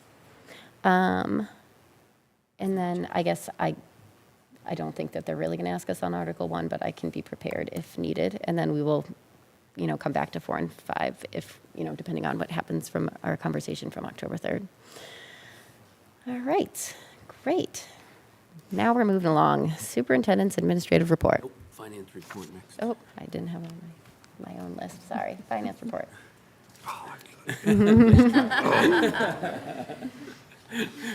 No such luck. Well, this is going to be, this will be much more quick and straightforward than the last, than last month. You have in your packet materials the FY '25 year-to-date budget report, which is rather bland, would be the word I would use right now, which is a good thing. We're about 3 months in, and the budget is spent about 24%. So that's approximately a quarter, or less than a quarter. So we're certainly on target and on spending. We are, 6 full pay periods in for full-time employees and 2 pay periods in for school year employees. So that's really accounting for the beginnings of large salaries, meaning larger payrolls. So the budget has opened well, and as you have voted it to be. So I would also then call your attention, which I would want to spend a little more time on the revolving fund and gift and stabilization report, which is the long spreadsheet. One thing to call out, which is indifference, and I made some comments about this at the last meeting, which was my report as we closed fiscal '24. We're now seeing, I've now added the end of August column, which is really how we open fiscal '25 for the revolving funds. And a couple things to point out that are stark differences in the balances. The first being the FEFI's account. You see, as we closed the year, there was the year of spending for everything that was spent through the generosity of FEFI's and the Payne grants and the Manning Fund and the TWIG grants. We're now accounting for the payment that was received by FEFI's in July, which obviously wasn't part of the fiscal close, but is part of the fiscal open. So you see the balance in the FEFI's account of $1,395,335. So I just call that to your attention, why that has spiked up. We obviously received the FEFI's payment in the month of July. The next thing, which I think I called out a couple points on some of the revolving funds at the last meeting, we saw some end-of-year balances, and I said we'd begin to see from some of the accounts that were driven by receipts. We would begin to see a spike up for the end of August. We call out high school athletics. We've begun to collect fall sports fees. So we ended the year with a $38,000 balance in the high school athletic revolving fund, and through the fees that were collected through the end of August, we've got $119,000 there. So that's just one of those things that I had pointed out. The next on to call, it's about $100,000 or less, but $80,000. The next one down, school choice. We received our final the reconciliation for the last payments from fiscal '24. So that's why there's a bit of an increase there. The same thing would go for account number R11, the circuit breaker, about halfway down the page. We ended the year with $680,000, and we've got the final payment for fiscal '24 over the summer, and the account is now sitting at $840,000. So those are just some that I wanted to call out, because I know I made a point of the conversation in the close of year report. So, but the revolving funds remain healthy, and we're obviously paying very close attention, and perhaps even more close attention than we have in the past, because fiscal '25, we are more reliant on revolving funds than we ever have been. So I think this type of report is something that I'll certainly be presenting every month, and we may want to spend a little more time on when we get to the budget conversations. Any questions or thoughts? I'm certainly available. That's great. I appreciate you highlighting particularly the ones that changed. And So when would be the appropriate time to ask about those increased Chapter 70 funds? And, I mean, I know it's early, very early in the year. Right. It's our hope that we might be able to put some of that into stabilization at the end, or do we have, or just, when do we start talking about that? Because I know we're just going to Right. get questions about it. Well, I think it might be hard to give a definitive answer. Certainly, there's a lot of moving parts right now that are before the district with some additional revenues. I think the expectation, Kate, to your point about the stabilization fund, the expectation in accordance with our current the stabilization, I can't think of what's the spreadsheet called? Calculator. Calculator, thank you. How did I lose that? What's the matter with me? It's on the tip of my tongue, and I'm like, what's it called? According to the override, calculator, our intended contribution as we close fiscal '25 is $650,000. No, right. It's $850,000. It's 1,000 less than last year. It's 100,000 less than last year. So that's certainly not a bad starting point, because with the $230,000, bump in Chapter 70 aid, if we can continue to not rely on that for operating needs, then that's something that helps us make a hefty part of the contribution for the future. So since it's something we've built the budget on that we're not relying on now, that may be a healthy answer. But Yeah. we have a lot of moving parts, yet to settle. That would be my Okay. 2 cents. And when do you think we should have our first budget subcommittee meeting? Perhaps before town meeting. Yeah. Yeah, Yeah, okay. it's a great idea. Let's set that up later this week. I hate to kick a dead dog, but I know I mentioned it before, the Ipswich Middle School, Ipswich High School parking fees account. The money, I talked to the middle school principal and the high school principal. I emailed both of them. Haven't heard back from Mr. Mitchell. Middle school principal said that middle school doesn't know anything about those funds, how they're raised. High school teachers have told me that in the past we used to charge for parking fees. I know that, what's the intent of that? Like, can the student advisory use that for, because I know that it's charged by the school. Usually classes charge that money for extra activities that aren't funded by the school budget. Can that be used for anything in school? We would have to look at the intent on that specific account. So Okay. each account has a label attached to it. Right. So we would have to see what that money is earmarked for.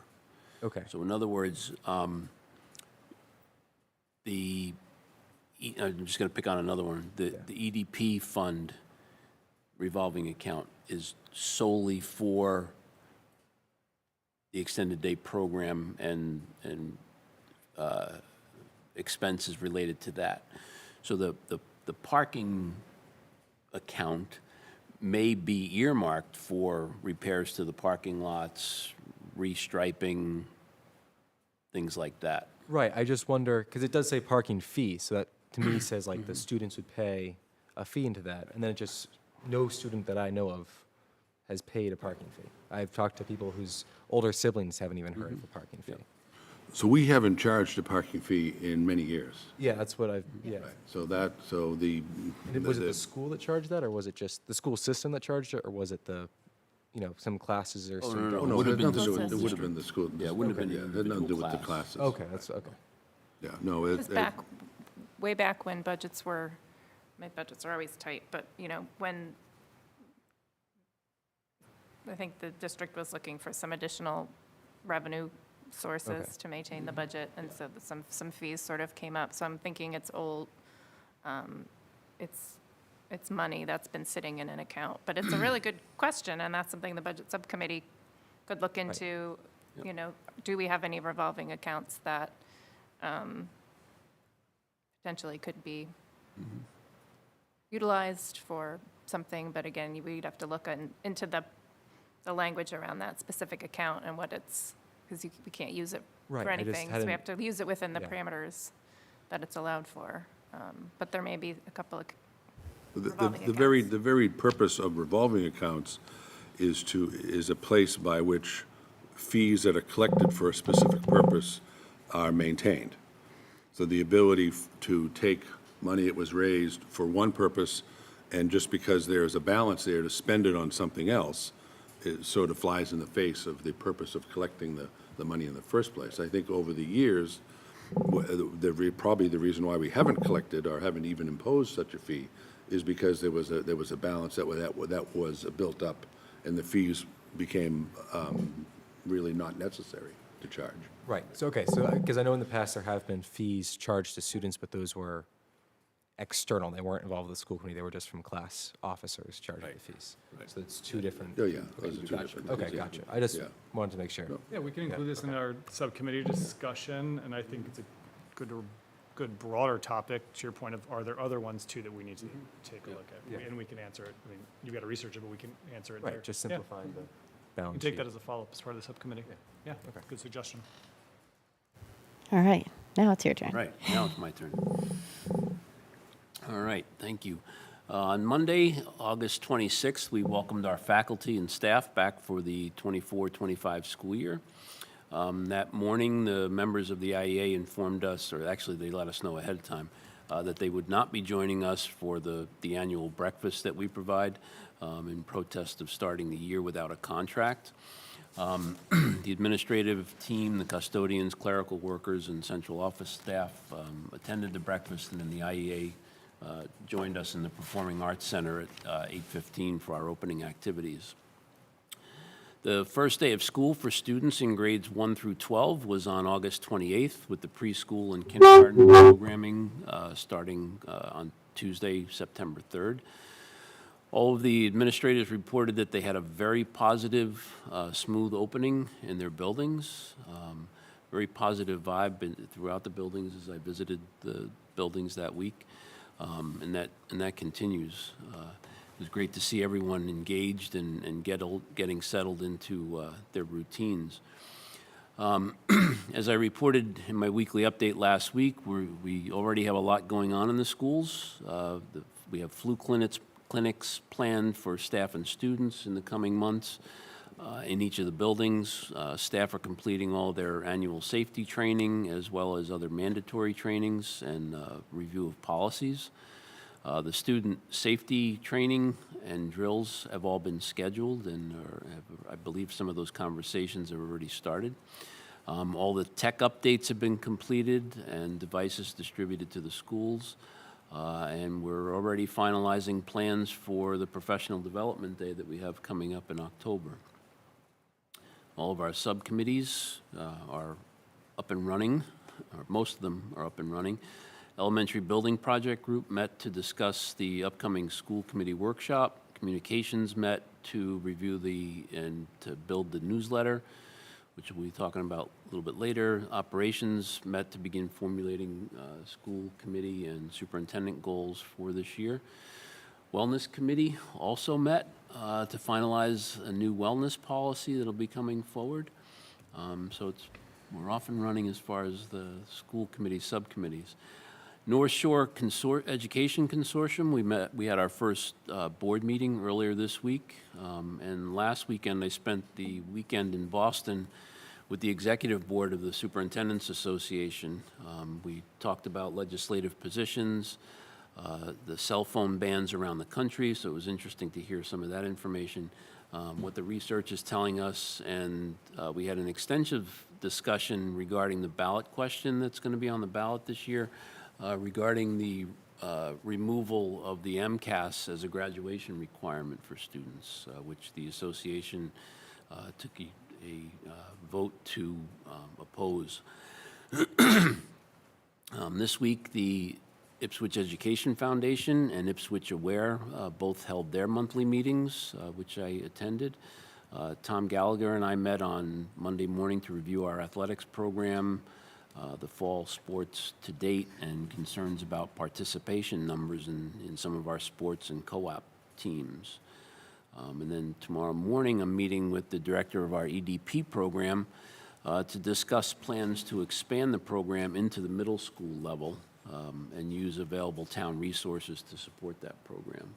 So I had met a few weeks ago with a community group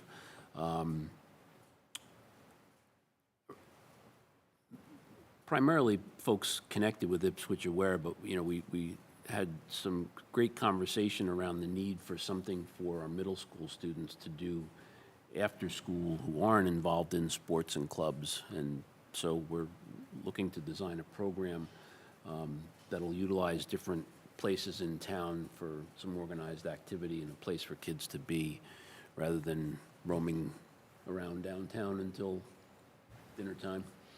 So we're going to see what we can do and see if we can get something started the beginning of October. It's exciting. That's awesome. Just for clarification, the one that the Y and Ascension Church are working? Okay. Yeah. Great. Feedback on the Winthrop parking lot? Is it good? Looks good to me. Yeah, everybody's More raving spaces? about just how beautiful that whole area looks now. It's not just the Winthrop parking lot, but where the fire station is and the additional parking spaces, and just the whole flow of that area now is so much more improved. So, and if I can just build on earlier comments this evening, the cell phone ban and my conversation in Boston, the researcher was from Boston University, and she was presenting some of her research from around the country. And I commented to her. Now, granted, this was only after a couple days of school, but we're seeing very similar reactions here as to what the national research is showing us, in that the kids are actually okay when everybody has their phones taken away. And it really hasn't been a significant issue for us, nor has it been for teachers. Now, we do have students that are handing in dummy phones and things like that, but it's pretty obvious. And when the student's walking down the hall with the earbuds in, kind of a dead giveaway. But for the most part, it hasn't been an issue. There hasn't been pushback at all. And teachers have reported to John that they're actually finding that they have to prepare more in terms of what they're preparing for their lessons, because students are that much more engaged, and kids are talking to others, to each other in the hallways and at lunch, and so it's been a game changer. So Great news. At school council on Monday, I think it was Miss Smith even said that she has to tell her class to be quiet more now than she said to put away your phones, which was very interesting. She said that it happens all the time. Another really interesting thing is that on the school Chromebook, you can still access your social media sites. You can still do Instagram and Snapchat and things like that, but nobody's going on them, Right. which is because the need's not there. It's not in your pocket. Kids aren't, compelled to constantly check social media or text their friends and things. Yep. It's just interesting about that. But it's seemed working. The cafeteria is a lot more lively. I've invited the researcher to come up and visit Ipswich High School. I don't know if she will take us up on it, but I offered to have her come up and take a look at what we're doing, because I think it's some pretty cool stuff. And I will say the system that the teachers designed works really well. Yes. I know other schools have the pouches and some have like personalized lockers, but they're expensive and things like that. But this is just simple. They're in the cabinets. They're locked away.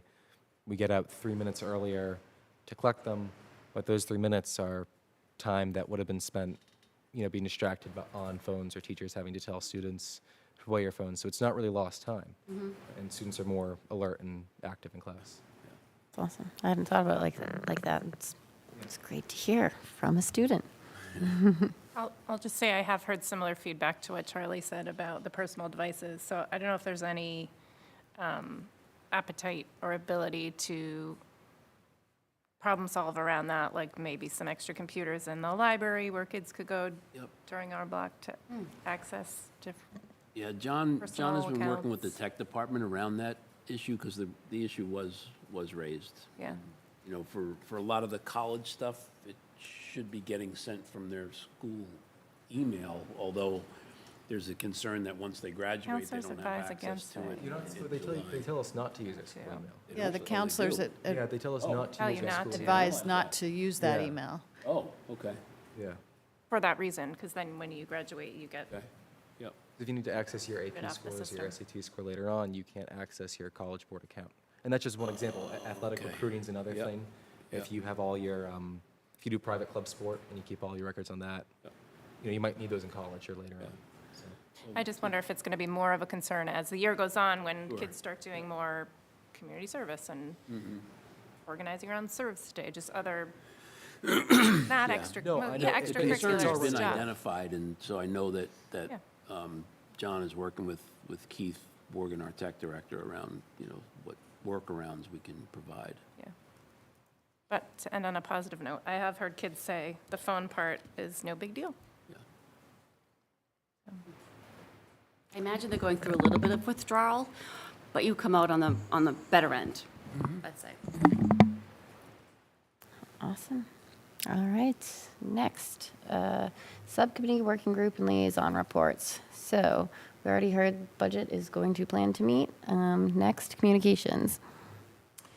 Communications drafted or prepared a draft September newsletter. It is in your folder for this evening.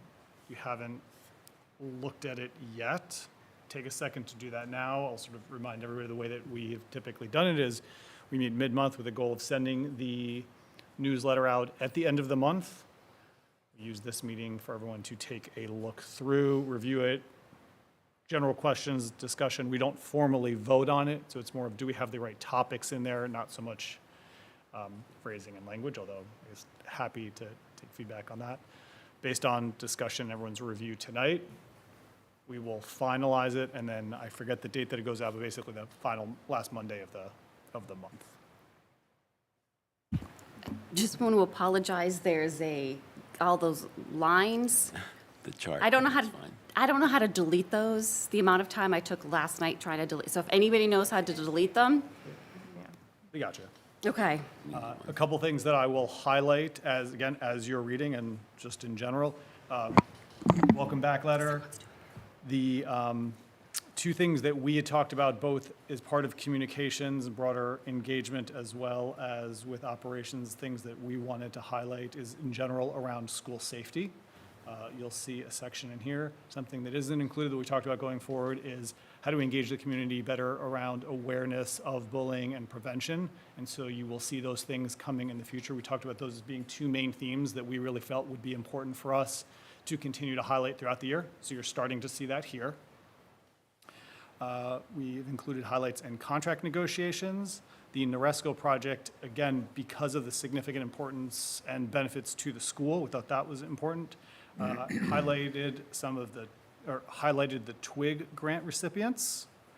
And then we have our usual two sections at the end, sort of a little bit of the other activities that have happened that we didn't want to do a full section on, but were important to share with the community, and then upcoming events.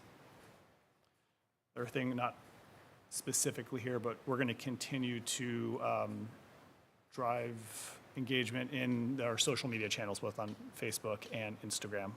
It went well for us last year. We want to keep that going. Any questions, comments, thoughts about anything in the newsletter? So the Noresco thing got shortened a little bit, which is fine, but just, Yes, if there's anything critical you felt like was missed in what we edited down, let us know, or you can make edits right now since we're working it. That's totally fine. But yes, we did edit for I'll skim it over. brevity. Yeah.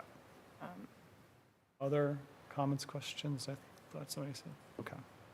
Just sorry, one more. I like the safety theme. I think another thing maybe you've discussed is and particularly maybe at the beginning of the school year, is to remind families to sort of follow the rules with, buzzing in, reminder our doors are locked and every school has a buzzer and. Yeah, I do. That's a good suggestion. We can include something here. I assume there's reminders going out from there. But yeah, let me make the note and I'll include something here. Yeah, good suggestion. Everybody has to wear a name badge, Yep. That kind of Yeah, particularly stuff. for just so parents, everybody new knows. visitors, new parents. And maybe yeah. maybe the administrators do that anyways in their newsletters, I don't know, but. In the spirit of the see something, say something bullying, I think, Dr. Blake, you normally include this, or there may be something already on the website, but just a quick referral to a link where those types of concerns can be. Okay. Great suggestion, yeah. Yep. Also, since the cell phone ban, huge drop in cyberbullying. I think did you say bullying? Yeah. Yeah, huge drop in cyberbullying from, I've been told, really big drop in things like that. So that's another positive. Yeah, good suggestions. Thank you. Others? Okay. While you're considering it, the one other thing that we did talk about, again, continuing the theme of engagement. Communications is not just about the newsletter and social media, and so we talked about other ways we can engage with the community. Talked about in particular session where we might be at a particular event. We're going to hold and discuss that again in October. We thought what was important there is not just that we are someplace where someone can show up and talk to us, but that there's a theme to it, so that if we're looking to collect feedback or we're there specifically to answer questions about something, that use that as the theme to drive engagement. So we're going to bring that back up next month. Look for opportunities for that. I think that's generally been supported. We haven't really figured the right forum for it yet. Awesome. That's it for comms, unless other edits, comments. Cool, thank you. All right. I don't believe mutual concerns has met. Nope. All right. Negotiations, we will talk more about that in our executive session to follow. Operations met. I think we got somewhat of a report. I don't know if there's anything else to add, or you can hold till you have them. No, we met finalized last or night at for your the level. first time. I was appointed chair. We worked on preparing goals. We reviewed the 2023-24 school committee goals to help sort of inform the draft that we'll present at the October 3rd meeting that we can all workshop together. That's it. Did I miss anything? Awesome. All right, next, that's great. Policy is going to meet in the next couple weeks, as is the FEFI's policy working group. Next, elementary school building project working group. Yeah, we met a couple weeks ago. We have a workshop next week. For context and as a reminder, in the SOI that was submitted in April, we communicated the intent to, quote, study a consolidated school at the Doyon school site for all preschool through grade 5 students, and select the option to pursue potential consolidation of the two elementary schools. So the goal of the workshop is to prepare for the acceptance into the MSBA program, and particularly to inform our strategic plan, develop a robust plan to inform and move forward with the elementary school building project. So we will prepare and post information as a pre-read ahead of that. And then we will use that time. The distinction of it being a workshop is we're not deciding or voting on anything, but it is discussion amongst the school committee. So that's scheduled for next Thursday. Right. Good. I commend your group for getting to work on all that and for us getting this scheduled so early in the school year. This is an action that we all talked about. It originated at our summer workshop, and I think we are showing we are capable of holding ourselves accountable to our own plan, and will continue to keep focus on this important matter.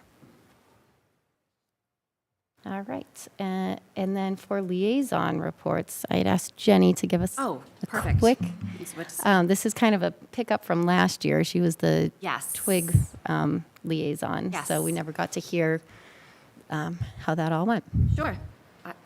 I will read the titles of the accepted grants. Okay. Restorative Justice Training. Enchanting Imaginations, which is empowering preschoolers through dramatic play experiences. Middle School Allen Conference. I'm assuming that's for the teachers. I don't think I put that. New classroom environment for collaborating and project-based learning. Printing of literary magazine. Field trip to Institution of Contemporary Art in Boston. Increasing the power of progress monitoring. Math by the book, using literature to teach mathematics skills and concepts. NCTM 2024, Innovative Instruction for Ipswich. Supporting preschool learners in specialists. Tradigital, am I saying that correctly? Yeah. Tradigital art enhancement. Kindergarten aquatic safety, large format printing for community impact, Ipswich Jazz Night, which is a showcase of creativity and collaboration. Oh,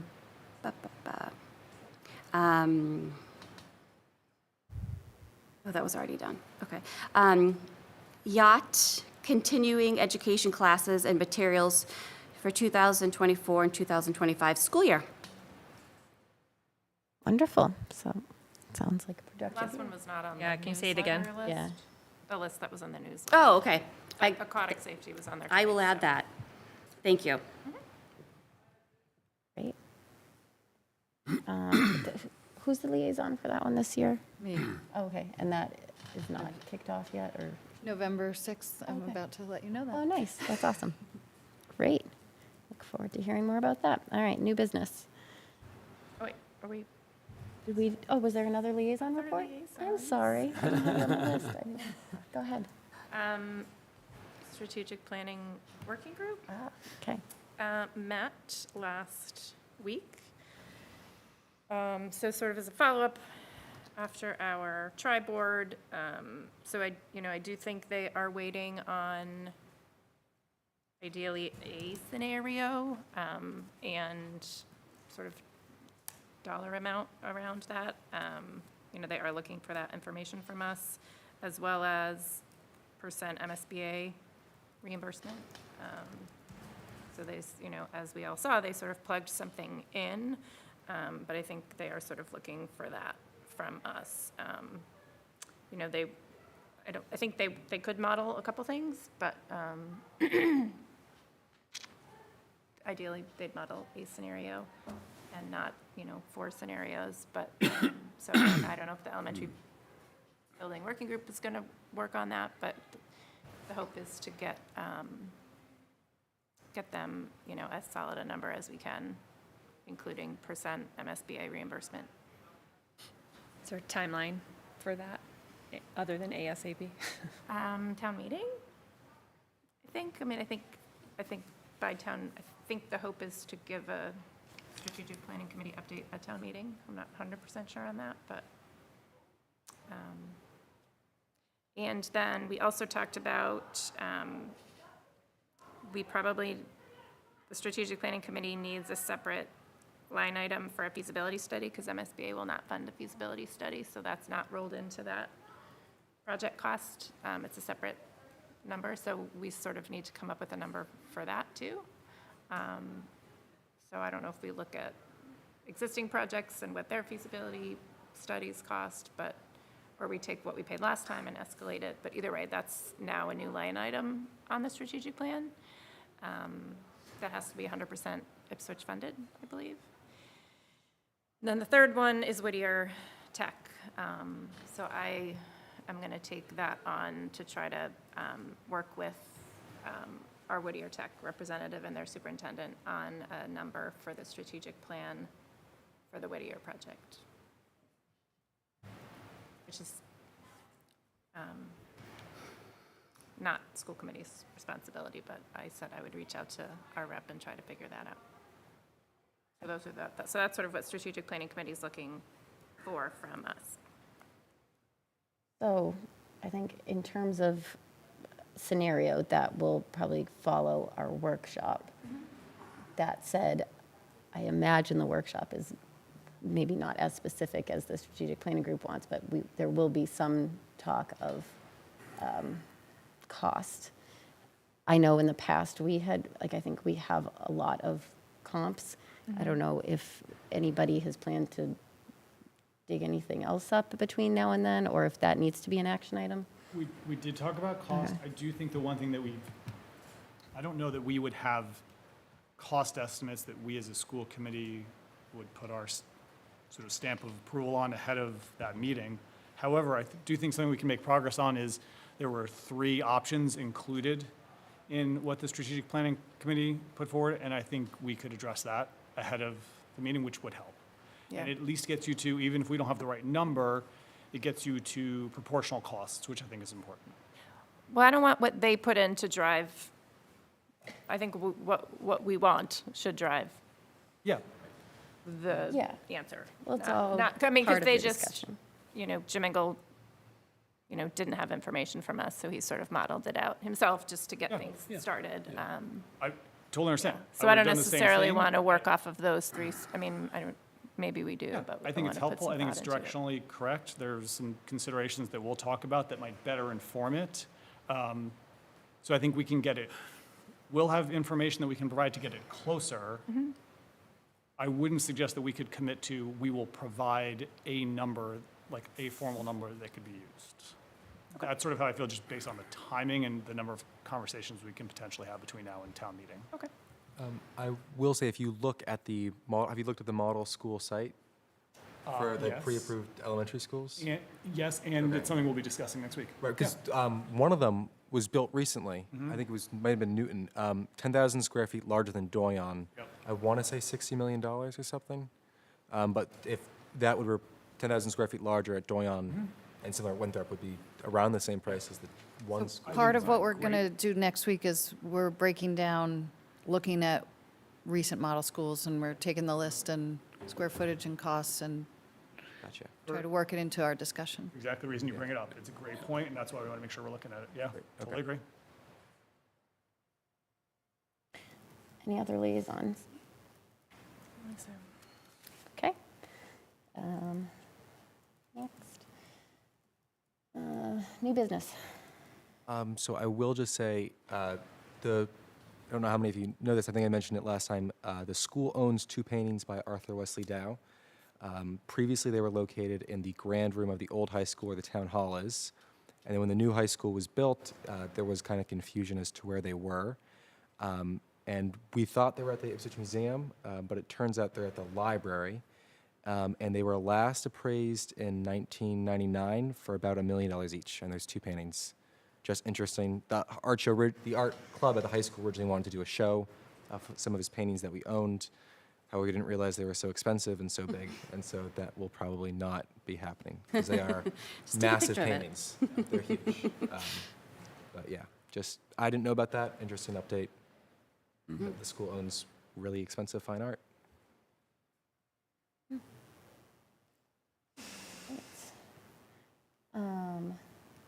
Next, vouchers and bills. There are none. So, All right, consent agenda. Move that the Ipswich School Committee approve the meeting minutes from August 22nd, 2024. Second? All in favor? Sorry, moved by Diana, second by Kate. 6-0 passes. And now we are on to our executive session. Motion and vote to meet in executive session pursuant to Mass General Law, Chapter 30A, Section 21A, for the following purpose. 3, to discuss strategy with respect to collective bargaining. 2, to conduct strategy session in preparation for contract negotiations with non-union personnel. So moved. Second? Officially moved by Sasha, second by Jen. All in favor? Has to be a roll. Roll call. Heather Reynolds. Roll call. Sasha? Yes. Jenny? Yes. I'm a yes. Yes. Yes. Thank you. And we will be, Charlie, thank you. we will be coming out of non-public session following the discussion to vote on the clerical staff bargaining agreement and the custodial staff bargaining agreements. That No will be other- the only no item other of business, will- yeah. No other business will be conducted other than that discussion and vote. No more recording. All right. Do you want to confirm? So, thank you, and